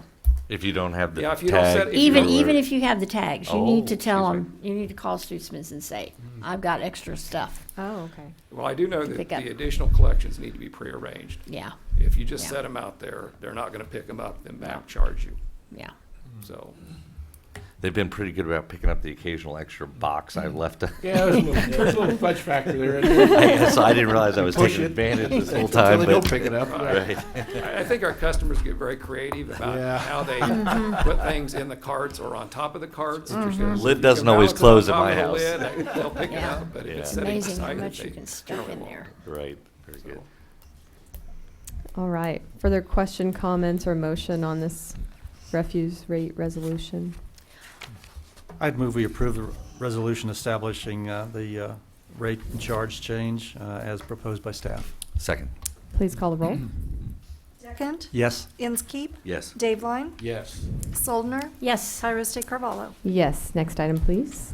Item 7D, consider ordinance amending Chapter 21 of the City Code regarding building trade certificates and licenses.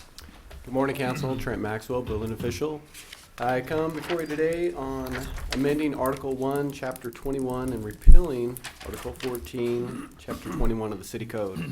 I'll go through this background. It's very well kind of spells out, give you the history and why we're making these changes.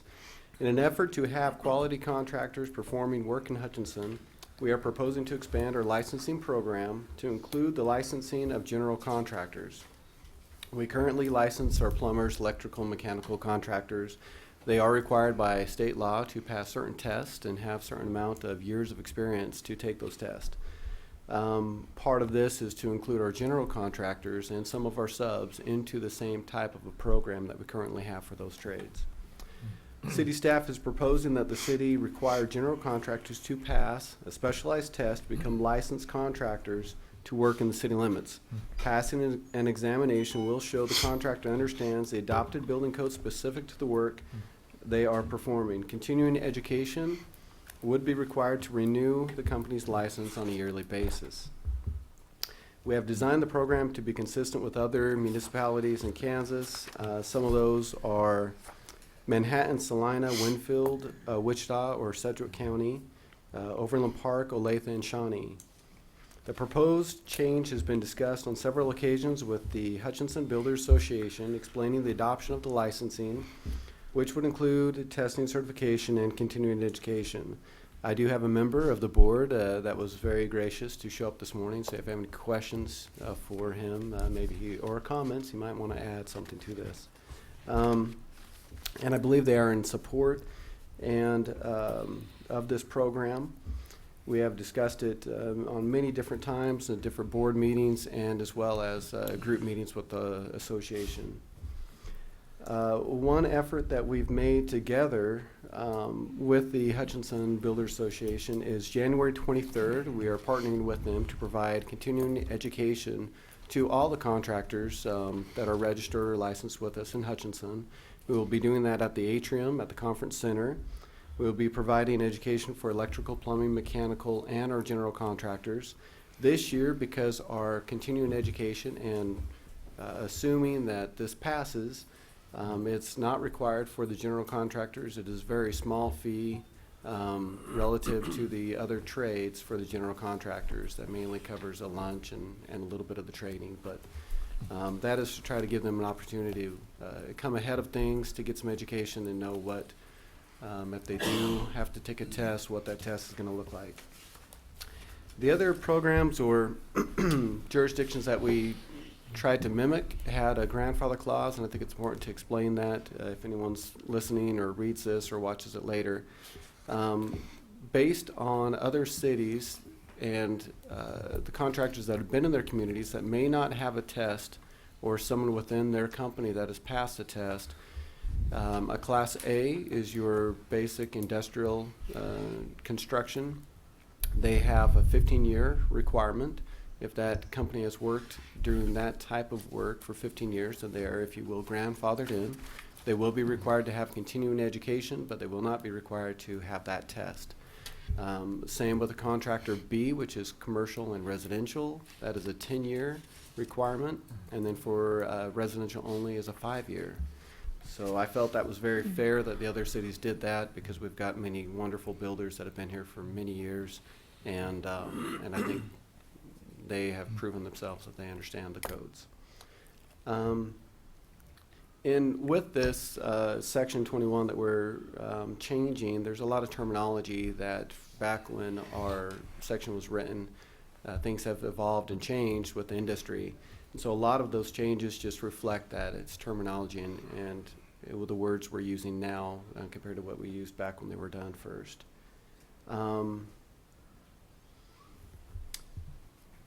Probably the last thing I would mention is we do have a fee change with the general contractors, and that's to reflect the new tracking that we will be doing administratively with their test and their continuing education. And it is the exact same fees that we currently have for our electrical, plumber, and mechanical contractors.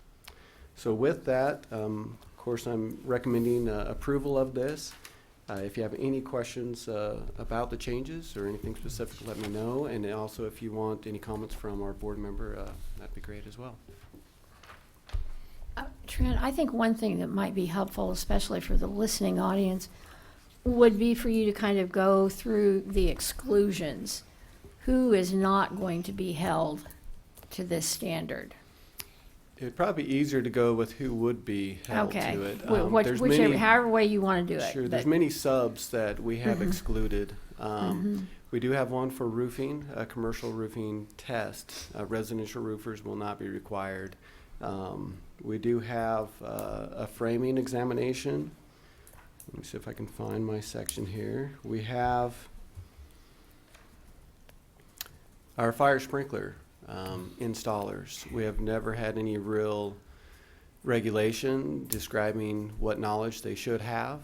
We've met with them and have just discussed their abilities and felt comfortable with them. So we actually have a test that most of the other cities I mentioned have a fire sprinkler test. And again, there are those grandfather clauses that we even have for the sprinkler companies. Yeah. Swimming pool contractors.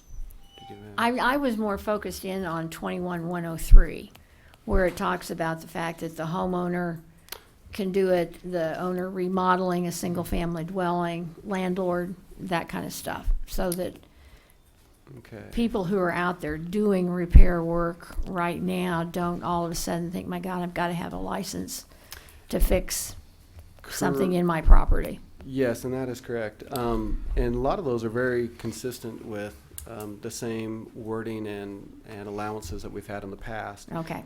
So we probably cleaned that section up a little bit more. I don't believe anything really has changed. Landlords, we left that in as far as remodeling, repairing property they own. That has always been something they've been able to do. The three things that we prohibit them from doing is the electrical, plumbing, mechanical. It still requires building permits and inspections, but we do allow them to do their work, as well as property owners can do their own work in the home that they occupy. Routine maintenance and repair of a building, including mechanical, plumbing, and electrical systems thereof. Not requiring insurance of a building permit is done by a person regularly employed by such utility, agency, plant, or enterprise. So a lot of our utility companies do their own work. We don't require them to get their testing. So your gas companies, your Westar, et cetera, they fall into that category. And then also, if there's anything that does not require a permit, those are things that anyone for any business or facility can do outright. It's only Okay. the things that we can issue permits for. Okay. Then we do have one other thing, the students with the Hutchinson Career and Technical Education Academy. They build at least a house each year, and there's some areas there that we're not requiring them to be testing. They're led by an instructor. They have professional trades that help them on their sides, electrical, plumbing, and mechanical, so they're also in that exemption. Sounds like ownership Yeah, ownership is the key. is key to evidently. what the Yeah. exclusions, or a lot of the exclusions may be. Trent, I'm curious about the motivation of this new regulation. Were we experiencing instances where local contractors didn't have knowledge of these codes? The scary thing is, and I've gave this analogy to the HBA and many other people, is my wife, I love her to death, but she's not a builder. She's heard a lot from my discussions, and so she's maybe a little bit more educated than the common housewife. But she could come in with a liability insurance of $500,000 and currently pay a $75 fee and start building houses and competing with the builders that you guys know. The problem with that is there's a lot of education that usually happens in the field, and the person that suffers is not only my staff trying to educate that builder, but it's the homeowner or the customer purchasing the property or the addition. And in some cases, in the history, we have had contractors fail at that and have either gone out of business, walked away from the project after the amounts have been paid for the work to be performed. And so we're stuck trying to find this person and try to help the homeowner out. So yes, we have had a history of some contractors that no longer are here that have created the problem. And then just the fact that there is no insurance for the city or for the customers there, that we have any kind of a baseline of requirement for these people. It just opens the door wide up, and I feel we need to give some requirement to what they're going to do. I noticed that a couple of places in here, it says it shall be unlawful for. What are the penalties if someone is caught being unlawful? I mean, potentially we can take anyone through the municipal court process, and we have done in the past. We tend to be a little bit more, and going off script, lenient, if you will, with property owners. There are times that just the owners don't know, and we've seen some of that with our historical properties. And so we try to bring them within compliance, try to get permits for them. There are times that we find people that blatantly are not doing things correctly or doing trades or jobs that they shouldn't be doing. And those we tend to be a little bit more hard on, and we want to make sure that they're not going to do those things in the future. So. Okay. I would also throw out, not that we want to add any additional fees or things like that, but had you ever considered license and permit bonds? Again, an avenue that if that individual provides that bond to the city, if he were to not do what he said he was going to do, there would be a remedy. The bonding company would then either reimburse the party who might get harmed, maybe hire somebody to finish the job, whatever the case may be. We did have a bond in place years ago, a $10,000 bond. I was not part of those discussions. That was done away with, so I don't know if that came by desire of council or by the industry. Right. But we did have one in place for a long, long time. The bond would be a remedy to help alleviate the financial burden. Education piece, we can't ignore that either. I don't mean that, but it's another means to make sure that the consumer might have an avenue if they ended up hiring your wife to do the work. They'll need more than a bond. Fair enough. So Trent, when J.E. Dunn comes to town to build a sports arena, how do you treat them?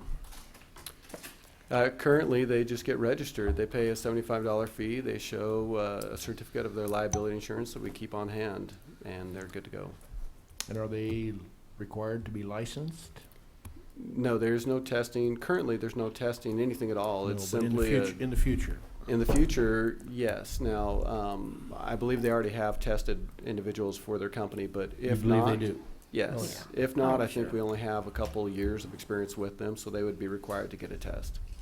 And if, well, our contractor here, a lot of the other cities on that, like a J.E. Down coming to town, there is no exceptions for those. If they don't have a history of the 10 or 15 or 5 years of experience with that town, you don't get a permit until you show that you have passed that test. So they're probably, J.E. Dunn probably will run into that in other maybe states that require different testing, and they don't accept the test that the state of Kansas accept, and they have to take another test to do work in that state or that town. So. But currently, no, they just come in and they're good to go. But in the future, they would be required to test if they would don't be have required the. to test, Yes, right? yes. So if J.E. Dunn had no staff member that was their agent responsible for the test, then before they start on the sports arena, they would have to have someone responsible within their company to take that test.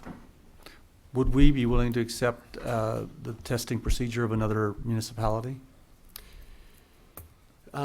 There's only, I think, Wichita has some old tests that they have created themselves. Well, I thought you started your remarks listing, I don't know, about a half a dozen communities that Correct. have a Those- licensing process. Those tests are two tests that are recognized by the state, ICC and Prometric. One is considered the block test, the other one is an international test. The ICC test is recognized definitely nationwide. There's a few states that have their own tests that are not falling within any of those. One is Oklahoma. And so if you want to go do work down there, you probably have to take their state test to do work. And that's created by their state and not through ICC or any other code program. So the other cities that I've compared to, those all accept the ICC test, the Prometric test.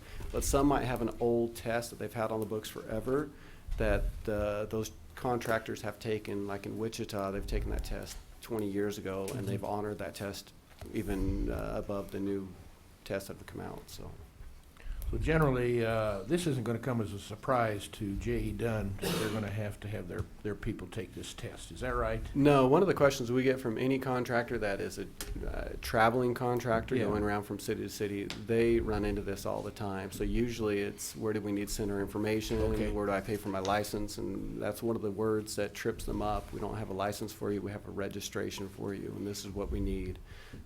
So if they're traveling, like J.E. Dunn's a large company, Right.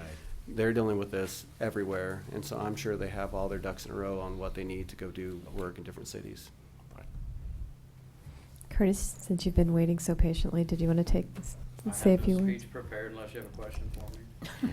Well, I'm just curious how the Builders Association, was this initiated by them or just something that is supported by them?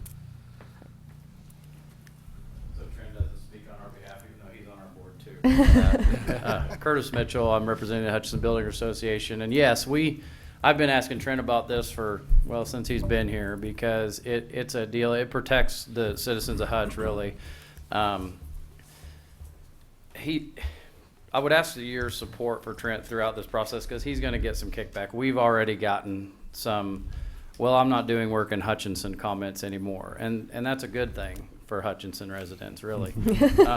Because those people they don't like government, they don't like oversight, and there's a reason for it. So, yes, we very much support him, and we're going to continue to support him throughout. And yeah, usually we're doing a good job in Great Bend. We had to provide that for licensing for Great Bend too, and Salina, and so anywhere you go anymore, you have it out. We're behind the times in this, and we should have had it. I took it back in 2003, and it's a hard test, and it makes you learn the stuff. It forces you to comply, and I know we waste Trent's time a lot. And hey, how do we frame this over here? What will work? And so that'll eliminate some of their day-to-day field questions, if you will. So, yeah. Thank you. Where do you currently get your continuing education? Online or? We don't. We're not required to, so we don't. Oh, okay. So yeah, like I said, I took Right. a 2003 IBC test, which has been kind of accepted anywhere. And once you take the ICC test that we will take, it will be recognized throughout. And so. But there is a continuing education component that is in this, It's correct? not currently in play, but will be. Will be, Yeah. right. Yeah. And I guess then follow-up question, is that something the city will offer, continuing education courses, or will they have to go find it themselves? Well, ultimately, it's their responsibility, but in teaming up with the HBA, we Mhm. want to put this on each year to give our people a place that's easy, accessible. Mhm. It's going to be on a Saturday, convenient. We've talked to Overland Park, or Johnson County Contractor Licensing is probably the main place in Kansas to go for any kind of training. They have, I think, 11 different cities in the surrounding area that they incorporate and use their licensing program for it. Salina also requires continuing education. When I talked to Johnson County, they said our biggest thing, and they had the grandfather clauses in this 5, 10, and 15-year deal, but it's to get the contractors into continuing education. That is where you learn. When codes changed, we adopted the 2012 code, and it went into effect January 1st of 2014. The education then comes on the heels of my inspectors out in the field, educating them. Sometimes that goes well, and sometimes it's a learning curve, and sometimes it's a costly learning curve. So the continuing ed is important to Get ahead of that. maybe. all of them, to stay ahead, and they're learning the same thing my inspectors and myself learn. And so I don't know how many of the other cities, other than I know Salina, Johnson County. If Wichita has it, maybe they don't require it or enforce that part of it. But we definitely want to see through that we have that in place. And we're offering or proposing a 3-hour code. Our trades are required to have 6 code and 3 code and 3 related to the field, and those are following the state statutes. So to be fair, again, with what we have for the trades being 3 code, that's why we recommend 3 code hours for our general contractors instead of 6. Okay. I might ask Curtis too, sorry to interrupt, Steve. ahead. You said you do see that, do you work much outside of the city of Hutchinson? You do a little bit, okay. Yeah, probably 60% of our work's outside of Is outside, okay, and you do see this type of thing going on in other places. Back to my original question, do you run into the license and permit bonds as part of your requirement to do work in a certain city? I heard you say that, and typically, some of the public jobs are still getting bonded. Bonding has gone up so much, and as you well know, because that's what you do. But Right. There's been some contractors that have And failed. it wasn't for my own self-interest. Right. And so the costs have gone up. So anymore, it's kind of like Jim and the developer here. They find a good contractor, and Jim Nunn's and the other guy. They find a contractor, they go with them. But most all public still has to bond it, performance and payment and statutory bonds anyway. So What I was referring not to was the put up license bond, bonds. yeah. Usually, I want to say I it think wasn't a huge Sterling expense, made me $50, put up- $100 or something like that. Yeah. But it was 10,000, it would reimburse or help finish the job or Yeah, whatever. no, I've never seen that. Okay. I know, like Sterling, I think, is in- one that I had to do a bond in there Right. too. But yeah, Hutch was the last one I've had to do, and that was years ago. And that's so. been a while, it has been. Yeah, it was $10,000, I think. Yeah, 10,000, yeah. All right, just curiosity, thank you. Trent, a couple of questions. So the nature of the continuing education is specified. It's going to be code related. Yes. Okay. Going back a little bit to the line that Nancy was questioning in terms of exclusions, would I be able to hire a handyman to do work on my house? Or would he have, would this person have to be licensed? It depends on what that person's doing. What the nature of the work is? Sure, there are Okay. repair jobs all day long that do not require permits. Okay. But if that handyman turns into a re-side job, adding new windows throughout the house, re-roofing the house, demolition, doing some demo in part of the house and putting up new sheetrock on the walls, absolutely that person will need to be licensed with us. Depending on the nature of what they do, they might need to be a tested company with us. Okay. So repairs and all that is very minor work that is very insignificant. Another question comes to mind since you mentioned sheetrock. Interfaith housing comes to my mind, and the gutting and rehabbing they do of interior houses. A lot of times that involves volunteers. They would need to have a licensed person supervising or directing that work, then I would take it, right? Based on how many years they've been, they are currently registered with us. They do have their general contractor's Okay, so registration, but it depends on that how that many particular years that's been organization in has the place. years that they're grandfathered, but Correct. okay, Well, maybe not. I'm not sure how many years they have been registered with us. If they've been here for 5 years, then their residential registration would carry them over. Okay. And I was looking for it, but didn't necessarily find it. I have my own definition, but of a general contractor. Is it based on the amount of subcontract work, or?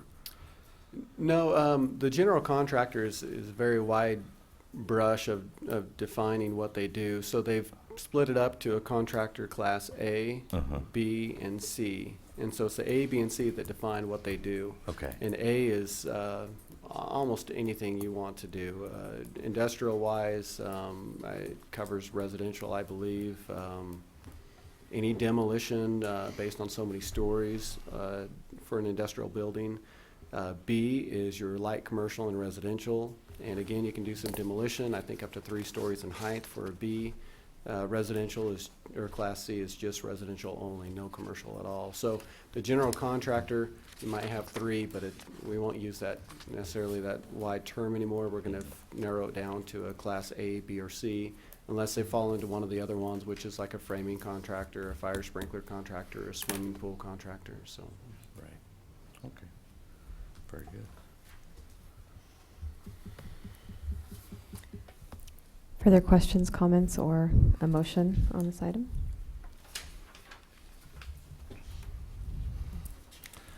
I think I it's move that we 7B. approve the ordinance amending Article 1, building trade certificates and licenses, as submitted to us by staff.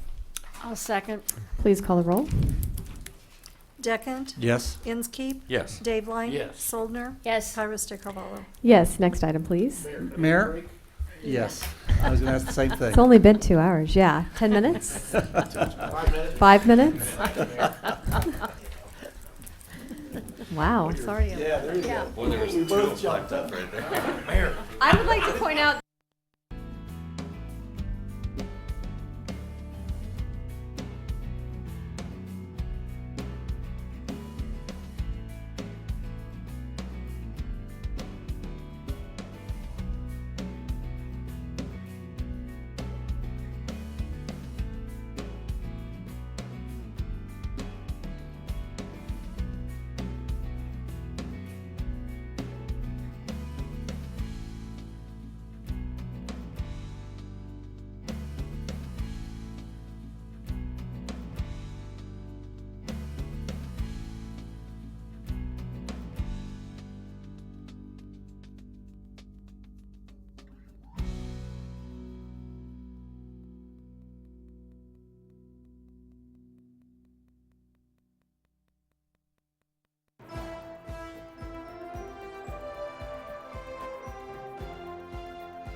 It's under new business, right, Jay?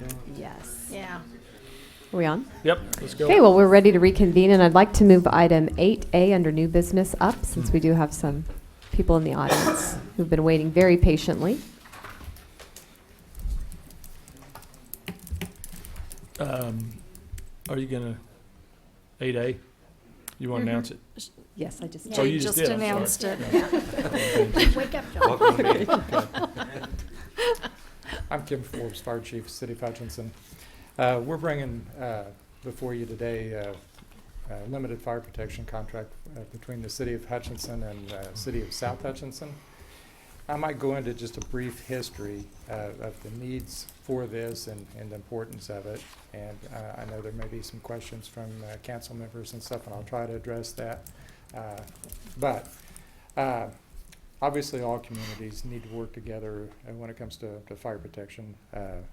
Irregardless of how large a community you are, you can never have enough firefighters or enough fire equipment depending on the given day.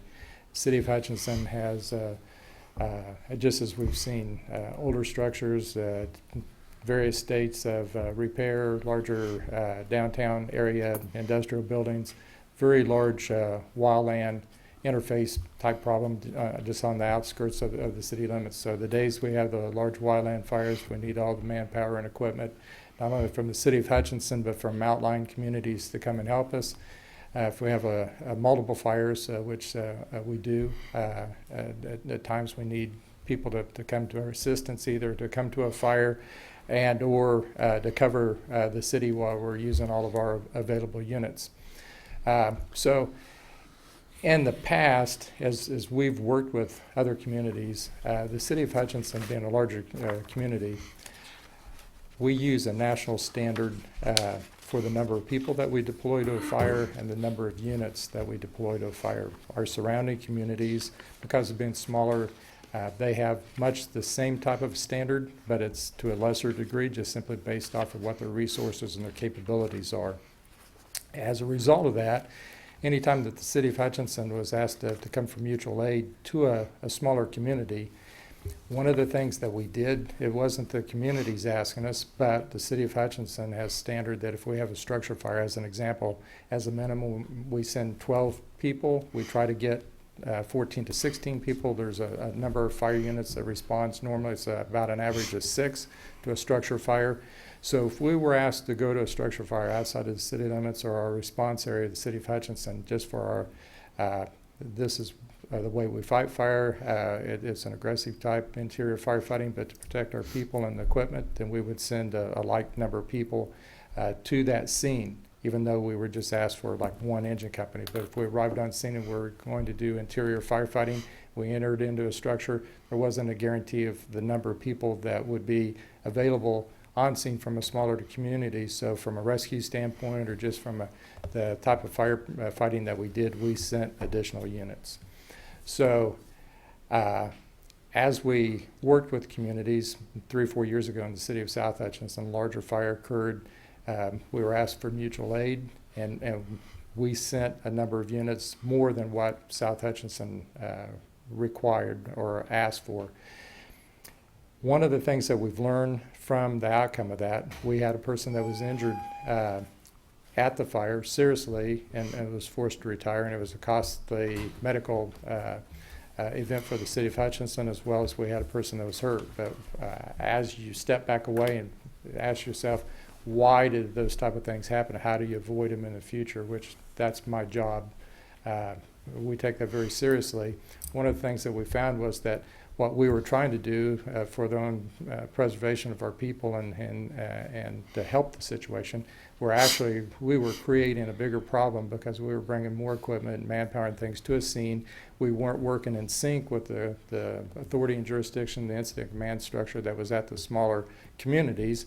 We were overwhelming that setup, and anytime that you're not working in sync throughout the process or so, then you open the door up for accidents and incidents to happen that shouldn't have.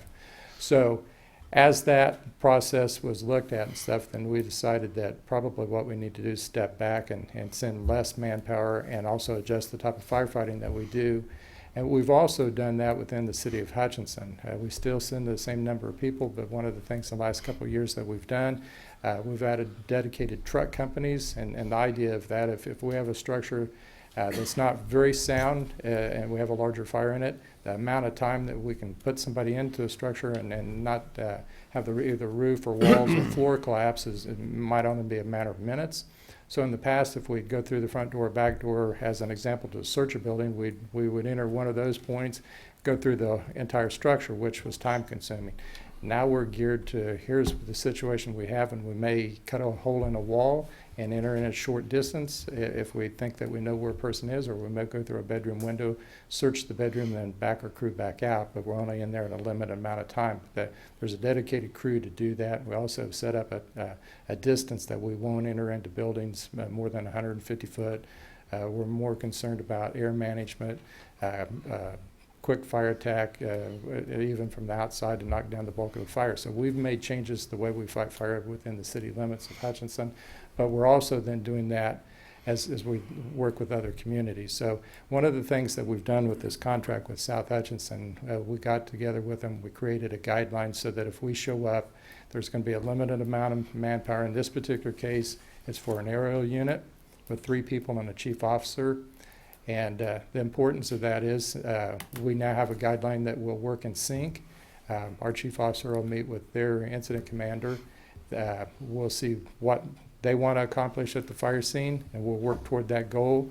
Our chief officer will manage our fire crew and our piece of equipment to best advantage. If we arrive on scene prior to South Hutchinson, and I'm getting ahead of myself a little bit, South Hutchinson has drastically increased the amount of money that they've applied toward fire protection. It's close to $300,000 that they're spending each year. Monday through Saturday, there's at least 2 and sometimes there's 3 people that's manning a piece of equipment from 8:30 in the morning to 4:30. They didn't have that in the past. They've also purchased an aerial unit. It's a 75-foot unit that's available that could be used in the city of Hutchinson. That manpower that's on duty Monday through Saturday up until 4:30, that's available to come to Hutchinson. So there's some benefits that's come out of that Hutchinson can share also.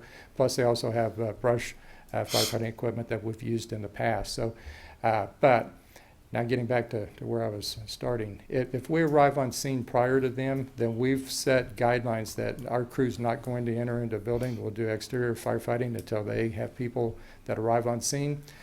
Whenever they have a strong enough firefighting force, then we'll transition to doing that truck company, the search component, opening walls and attic spaces, looking for the concealed fire. South Hutchinson Fire Department will do the engine company work, the fire attack.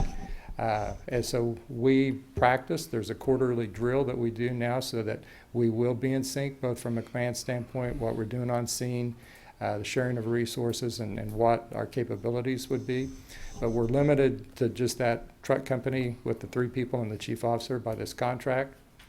This doesn't affect our mutual aid contract that we have with local communities. If it was a larger fire and they needed more equipment, then the mutual aid contract would come into play, and we would send 1 additional engine. We would already have the chief officer, but that additional engine then would fold in with what the game plan is. And we're not sending the equivalent of first alarm assignment to any communities. But this same philosophy we've changed in the last several years of how we approach outside our response area type of firefighting, and we've geared it down, and we follow that same philosophy.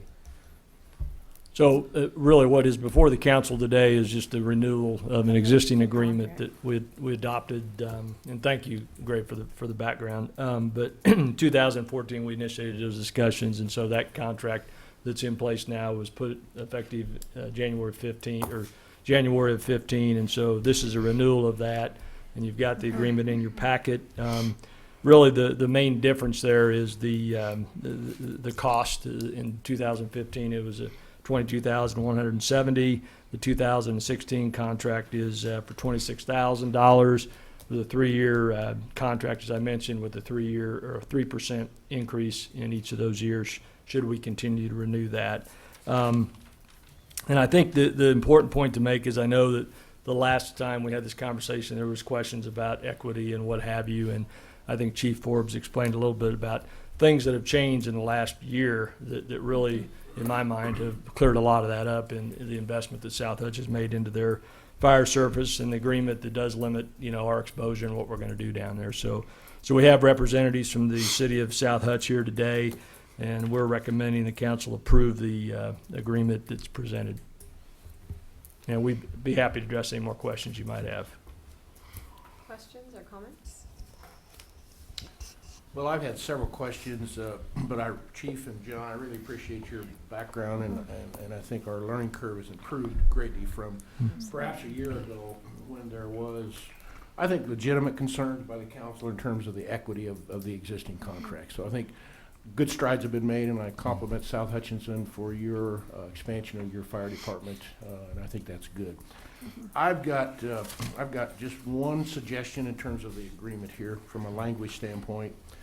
It's a little thing, but I think it certainly can be more meaningful in terms of meeting the spirit of the intent of this service agreement.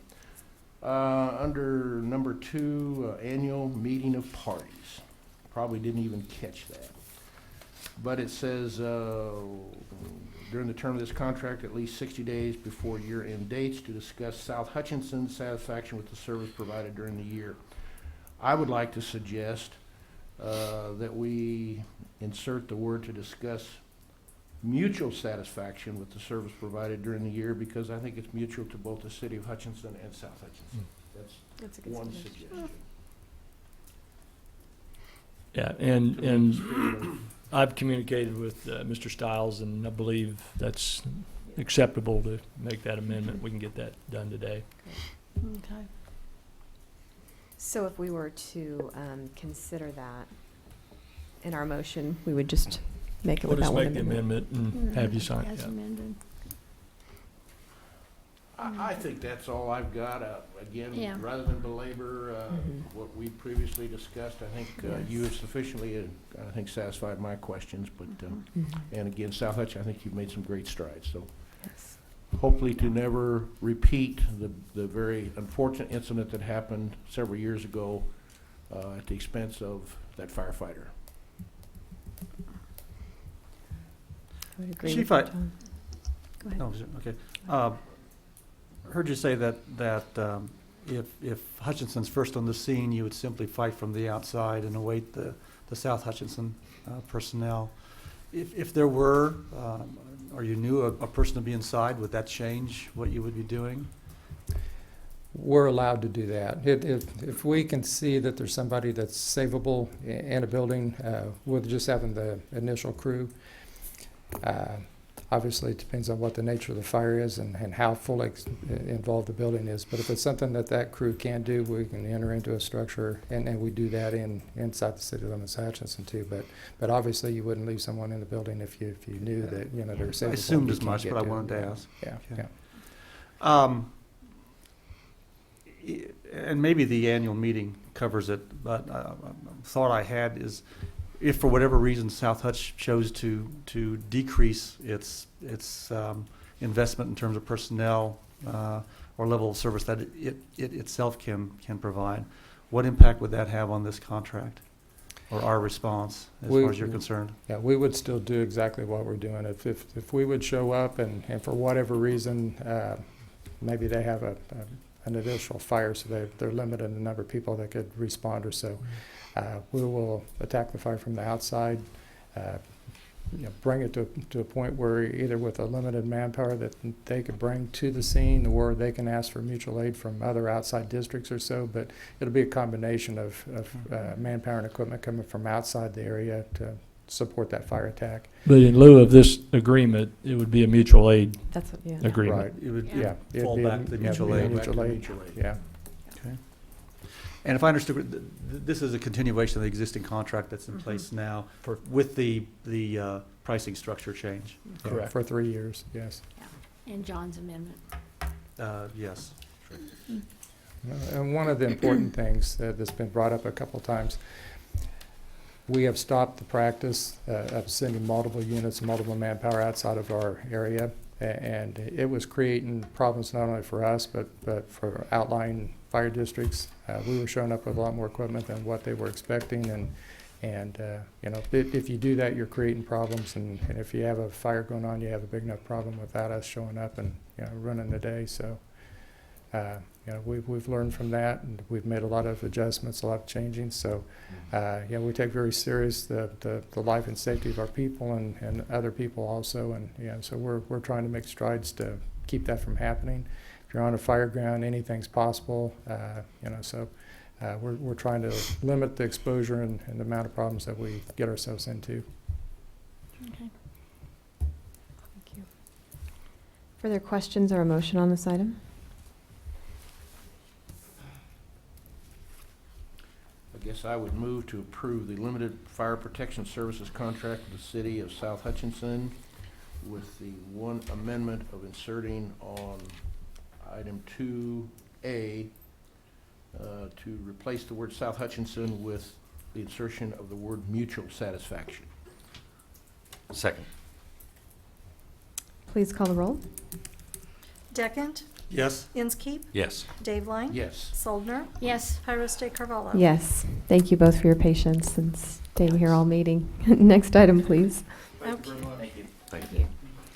Moving back to item 7E, consider ordinance amending section 21-1702 of the Hutchinson City Code. Trent Maxwell, building official. This should be really quick. 2000. Is that a hint? I hope so. Famous last words. Yeah, we should have done this before break, but in 2014, January 1st, our 2012 code went into effect, and there were some significant changes in the code to do with the residential sprinkler requirements for 1 and 2 family dwellings. The state amended that regulation, and we tried to follow suit.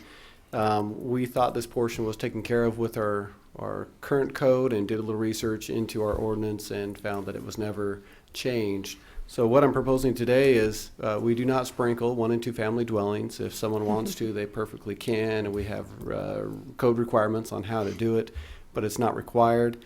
The fire separation from the garage to the house needs to be in place with sheetrock, and that is what we are asking to be put back in our current code that we've amended. So with that, if you have any questions, I'll stand for them.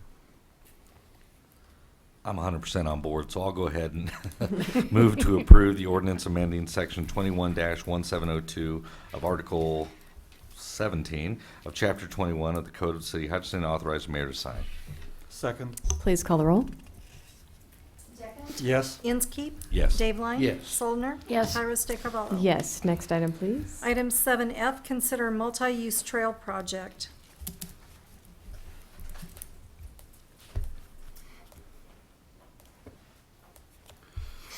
Good morning, Michael Kramer, Director of Engineering, City of Hutchinson.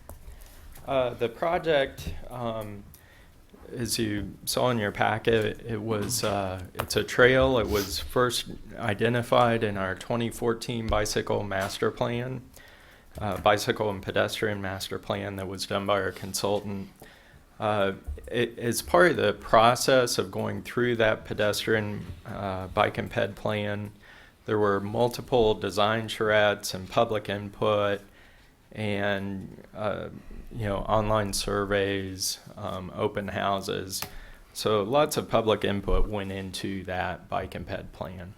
And one of the projects that was identified in that was this multi-use trail from Main Street to Severance along State Fair Road and then 23rd Street. And it was identified as one of the major, first priorities, first projects that we should look at doing. We included it in our 2017 CIP projects for design and then 2018 for construction. However, with the transportation alternatives, that's a program through the Department of Transportation for the state of Kansas, and it's funded by MAP 21, which is the federal highway bill. There's an opportunity to get grant funding for this. And so that'd be an 80% with the city paying 20% matching funds. So a good opportunity to apply and potentially get these funds.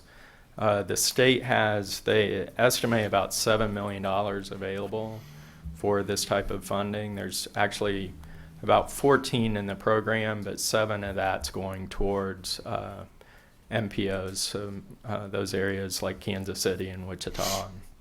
And then the other 7 is for the rest of the state. And in these projects are both trails, historical facilities, safe routes to schools. So it's a big pool of projects competing for, what I would consider a relatively small amount of funds. So the likelihood is not tremendous, but it is a really good possibility. And I think that this project fits well into that program. A little bit on the timing of the program. Applications are due to be postmarked this Friday, and then the projects would be awarded in April of next year by KDOT.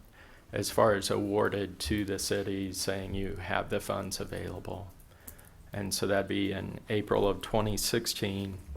And then from that point, we'd have 2.5 years to spend those funds. The project would be designed by us or by a consultant, and then it would be bid through KDOT's bidding process, and then under construction and inspected by a KDOT LPA or certified inspector. The city has those folks on staff to do that inspection work, and so it'd really be a matter of whether or not we have enough manpower, with this and other projects, whether we do it or hire a consultant. In the project, it does require a 20-year commitment from the city to maintain the facility and to take care of it. And since the project is located on primarily state fair grounds, it does require that we put in place an agreement with them to have it there. And that would be, either in the form of an easement or as we've chosen to pursue a license agreement. And that's just based on, we have lots of other facilities that have this type of agreement. And State Fair Road itself, that this agreement was modeled off of that. Currently, the State Fair, their building committee has approved the project, and they've asked their full board to then approve the project, and we expect to have that agreement back as well as a letter of support here possibly even today. So we're moving forward with that. They've worked very hard to make this happen in a relatively short amount of time after the fair. So the project itself, in the CIP, we have an estimate of $50,000 for design and about $400 for construction, and then another $50 for inspection.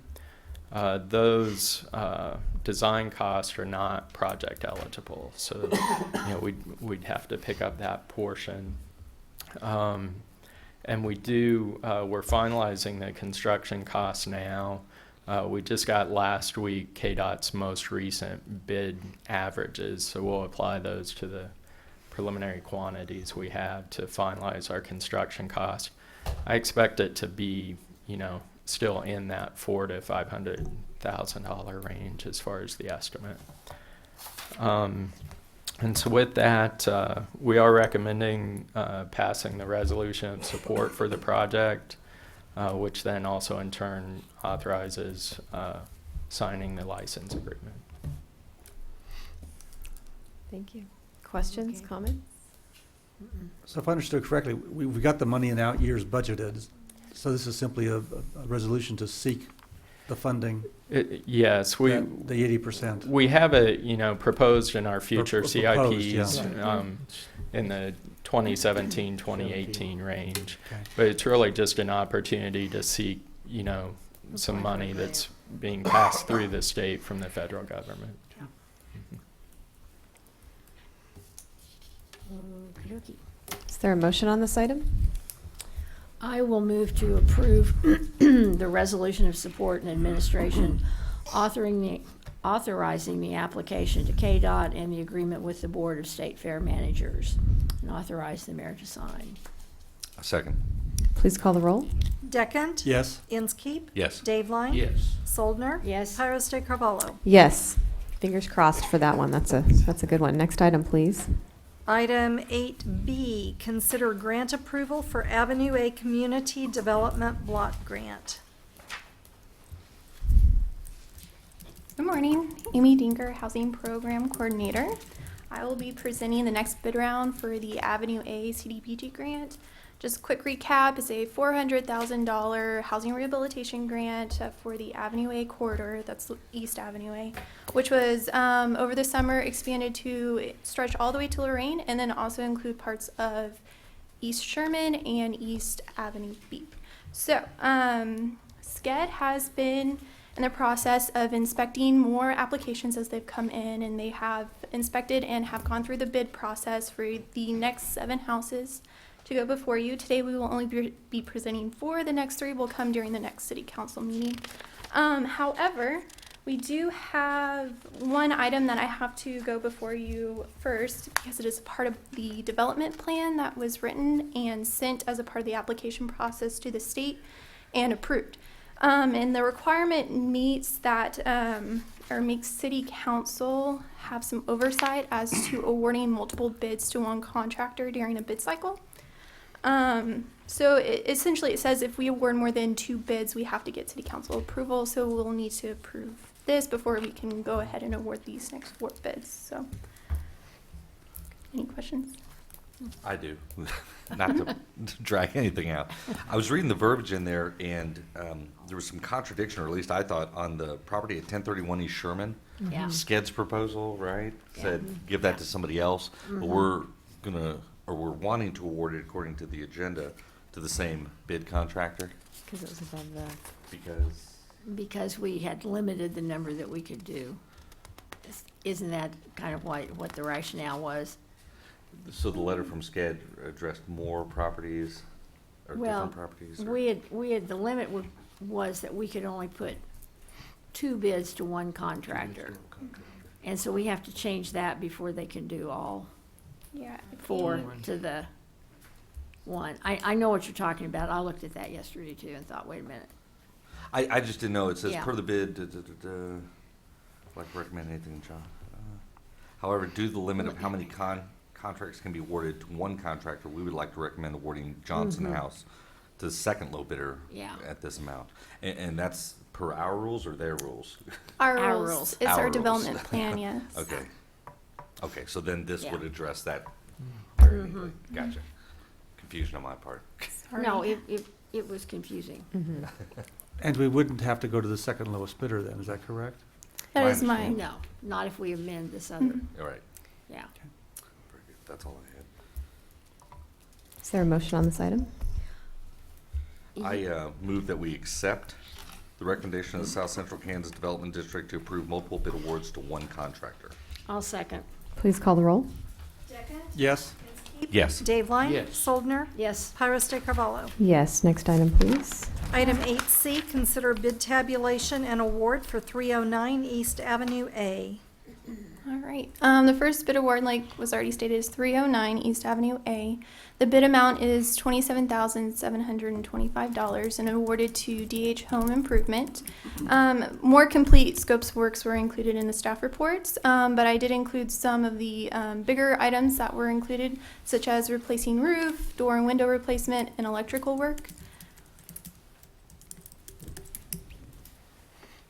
Any questions?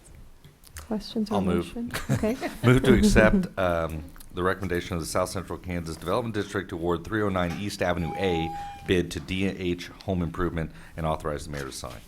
Second? Please call the roll. Yes. Yes. Daveline? Yes. Soldner? Yes. Pyrus de Carvalho? Yes. Next item, please. Item 8D, consider bid tabulation and award for 827 East Avenue A. Oh, and this is the home for 309. Okay, 827. The bid amount is $21,075, and again awarded to TH Home Improvement. Scope of work includes siding repair porch, gutters, window replacement, electrical and plumbing work. And this is the home in question. Okay, is there a motion? I'm on a roll.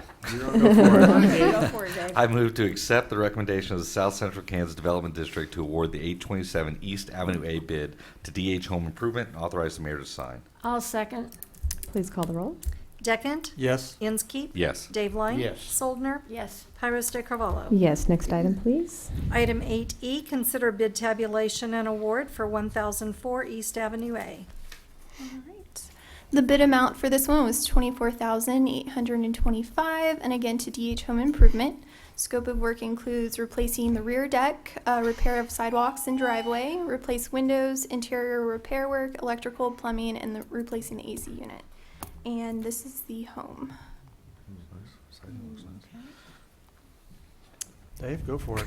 Yeah. Go, Dave. I You're on a pause roll. briefly. Just move to accept the recommendation of South Central Kansas Development District to award 1004 East Avenue A bid to DH Home Improvement and authorize the mayor to sign. Second. Please call the roll. Deckent? Yes. Inskeep? Yes. Dave Line? Yes. Soldner? Yes. Pyrus de Carvalho? Yes, next item, please. Item 8F, consider bid tabulation and award for 1031 East Sherman.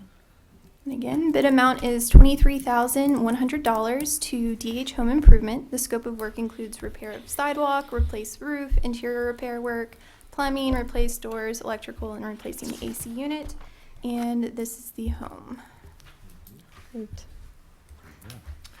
Now, this one I have a problem. No, I'm just only joking. However, I would like to move to accept the recommendation of South Central Kansas Development District to award 1031 East Sherman bid to DH Home Improvement and authorize the mayor to sign.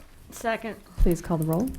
Deckent? Yes. Inskeep? Yes. Dave Line? Yes. Soldner? Yes. Pyrus de Carvalho? Yes, thank you, Amy. It'd be exciting to see some of those take shape in that corridor to Very much so. look better. All right, next item, please. Item 8G, consider engineering design contract with BG Consultants for sanitary sewer improvements. Good morning, Mayor and City Council. I'm presenting a proposed design services contract with BG Consultants, and it's for sewer improvement project that's going to take place in 2016. It's actually three different projects all rolled into one because it's similar type work. It's the rehabilitation of approximately 20,000 feet of 8-inch to 15-inch sanitary sewer that is in scattered locations around the community. It's to make repairs so we don't have to do total reconstruction of those locations.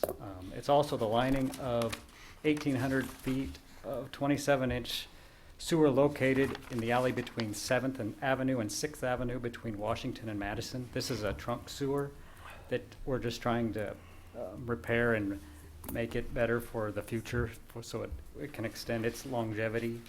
And also the rehabilitation of an existing 48-inch sanitary sewer located west of the wastewater treatment plant. This will include some repairs and rehabilitation of the manholes on that area. The proposed contract with BG Consultants is a contract that will be billed hourly, not to exceed an amount of $122,640. The total project cost, which actually the construction cost is estimated at this time of about $1.8 million after the design is complete. These projects will also help us to maintain and reduce some of our maintenance throughout the sanitary sewer system. So with that, I would recommend that the council approve the contract for sanitary sewer improvements with BG Consultants Incorporated for an hourly, not to exceed contract cost of $122,640. If you have any questions, Questions or comments? Okay, so you're going to start on this in 2016, next year? Yes. Okay, okay. Lots of little places to fix. There is quite a few, and Yeah. it's just more of kind of a maintenance type project Right. ongoing, and it's difficult locations and things we don't have total access to, so we elected to try to reline those areas where you can put a liner in and actually rehabilitate the sewer line that way, so. Okay. This is, I mean, this isn't everything that needs to be No, it is maintained, not. repaired. I mean, Oh, this, no. this is a multi-year, It is a multi-stage multi-year process. project, and we're using- or ongoing for that matter, just in terms of. Correct, Okay. correct. That's the intent, and we're using reserve funds, and actually one of the funds is, some of the funding is coming from a CIP project that is actually for the 48-inch sewer line. So we kind of combine those all together, just to kind of be able to get a more interest for the contractors going forward, so. Gotcha. Okay. Based on that, I would move to approve the engineering contract with BG Consultants as presented. Second? Please call the roll. Yes? Yes. Dave Line? Yes. Soldner? Yes. Pyros de Carvalho? Yes. Next item, please. Item 8H, consider snow plan for 2015-2016. Good morning. Good morning, Ryan. My name is Brian Clinton, and I work in the Public Works Department. Barely morning. Barely, I know. I know. And Stretch this out so we get lunch. Take your time, Brian. Okay. We're working on dinner. That's good. With me today, I've got two folks from the street department as well, Craig Lumen, our street superintendent, and Cecil Weibel, one of our street supervisors. And today we're going to go over our snow plan for the upcoming winter weather season. And what I'd like to do is start by just reviewing some of the historical snowfall that we've had over the last 10 years. Our average snowfall is 14 inches a year. And the average over the last 10 years has been about 16 inches of snowfall every year. And see on this chart, in 2013, we actually had 34 inches, which is about 140% above average. And in 2014, we had 29 inches, which is just a little over 100% above what our average snowfall is. Now, if we look at breaking the snowfall totals down into looking at how much falls every month, you can see that February is really our biggest snowfall month. And in 2013, we actually had 20 inches in February alone. The other 3 months that are our main focus are December, January, and March. And you can see that it's pretty average, that all three of those months have pretty similar amounts of snowfall, right around 3 inches a month. So, what's the outlook for the 2015 and 2016? All right. You feel like Meryl Teller. Gonna hold you to this. Okay. Good, Meryl. We're looking at 40% above average, which would be right at about 20 inches of snowfall over that December, January, write that February, down. March. Right. Yeah. That's El Nino at work. You can take that to the Go bank. south. That's right. That's right. And with that, I'd like to bring up both Craig Lumen, our street superintendent, and Cecil Weibel, our street supervisor, and they're going to walk you through some of the preparation that our crews are going through right now, and then also how we respond to the varying types of snow events that we're going to face this coming year. Good morning. As you mentioned, almost noon. My name's Craig Lumen. I'm superintendent of streets. And in preparation for this year's winter, we've been stockpiling salt in our facility that holds a maximum of around 900 tons. That's located at our Hutchinson Public Works facility location. And for 2016, we have around $45,000 budgeted. And out of that money, we purchased salt, calcium chloride, and salt brine. In preparation also, our crews have inspected all of our trucks, and that includes manually just looking at the spreaders and plows. And then they actually take the time to mount everything onto the trucks. And then they also check for the operation of everything that works properly, and any kind of issues that come up that need to be addressed, the central garage mechanics take care of in a very timely manner so we can get everything prepared that way. And then the crews also calibrate the trucks for the amount of salt that's put out there so we can monitor and make sure we're getting out the appropriate amount of salt to deal with the problems.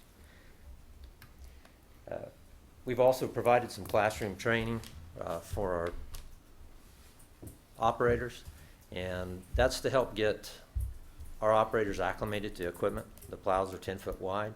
It's a lot of metal out there on top of the trucks.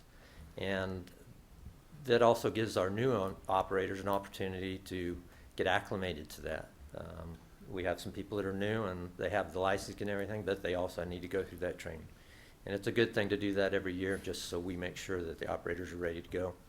Because when they get into those events working all night or something, they need to have a lot of good muscle memory and be aware of how all their equipment's operating. The other thing we do with the preparation, if there is snow protected, we will pre-treat the primary routes, which are bridge decks and arterials and collectors that we have defined. And we'll do that with salt brine.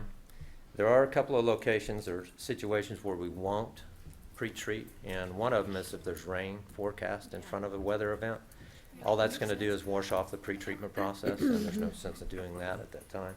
And the other time is when the pavement temperatures are 15 degrees or falling.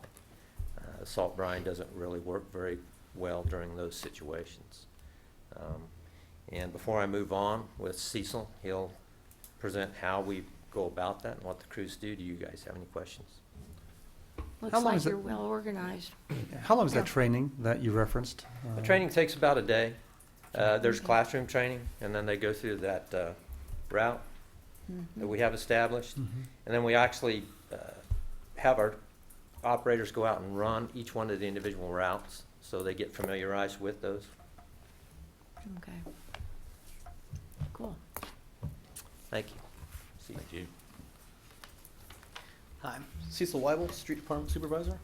I'm going to run through kind of what some of we basically have about 3 different sizes of storms we deal with.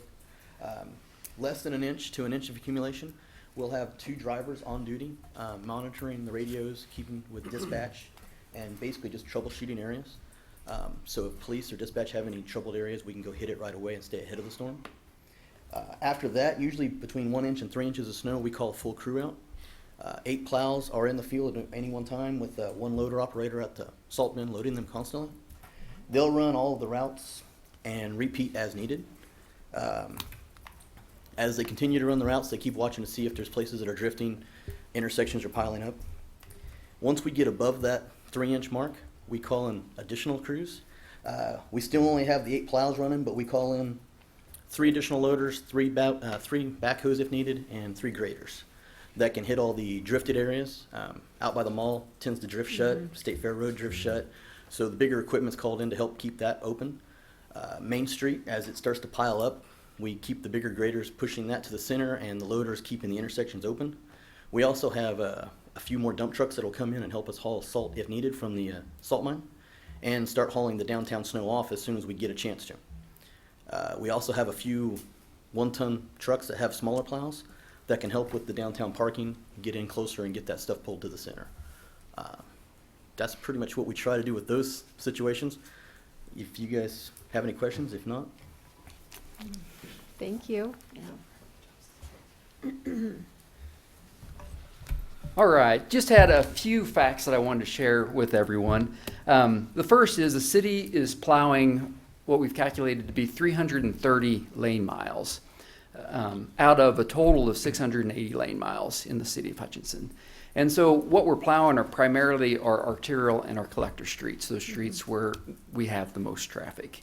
And as we've laid out these routes, the idea is, our goal is that every home is within about 4 blocks of a plowed street. So we're not going into those residential areas, focusing on those arterial and collector areas.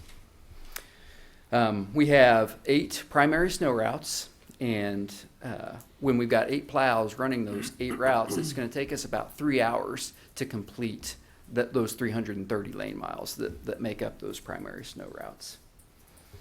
Then at 30 degrees Fahrenheit, 1 pound of salt will melt 46 pounds of ice. At 15 degrees Fahrenheit, 1 pound of salt will only melt 6 pounds of ice. So depending on the surface temperature of the road, we'll put out anywhere from 25 to 70 tons of salt when we complete our primary routes. And the last slide is, how can you and how can our citizens help us when we're fighting these types of events? And number one is if you live along one of our primary snow routes and you've got a car parked out front, if we could get that car moved either into a driveway or an alley or a side street, just provides a little bit more room for our snowplows to operate.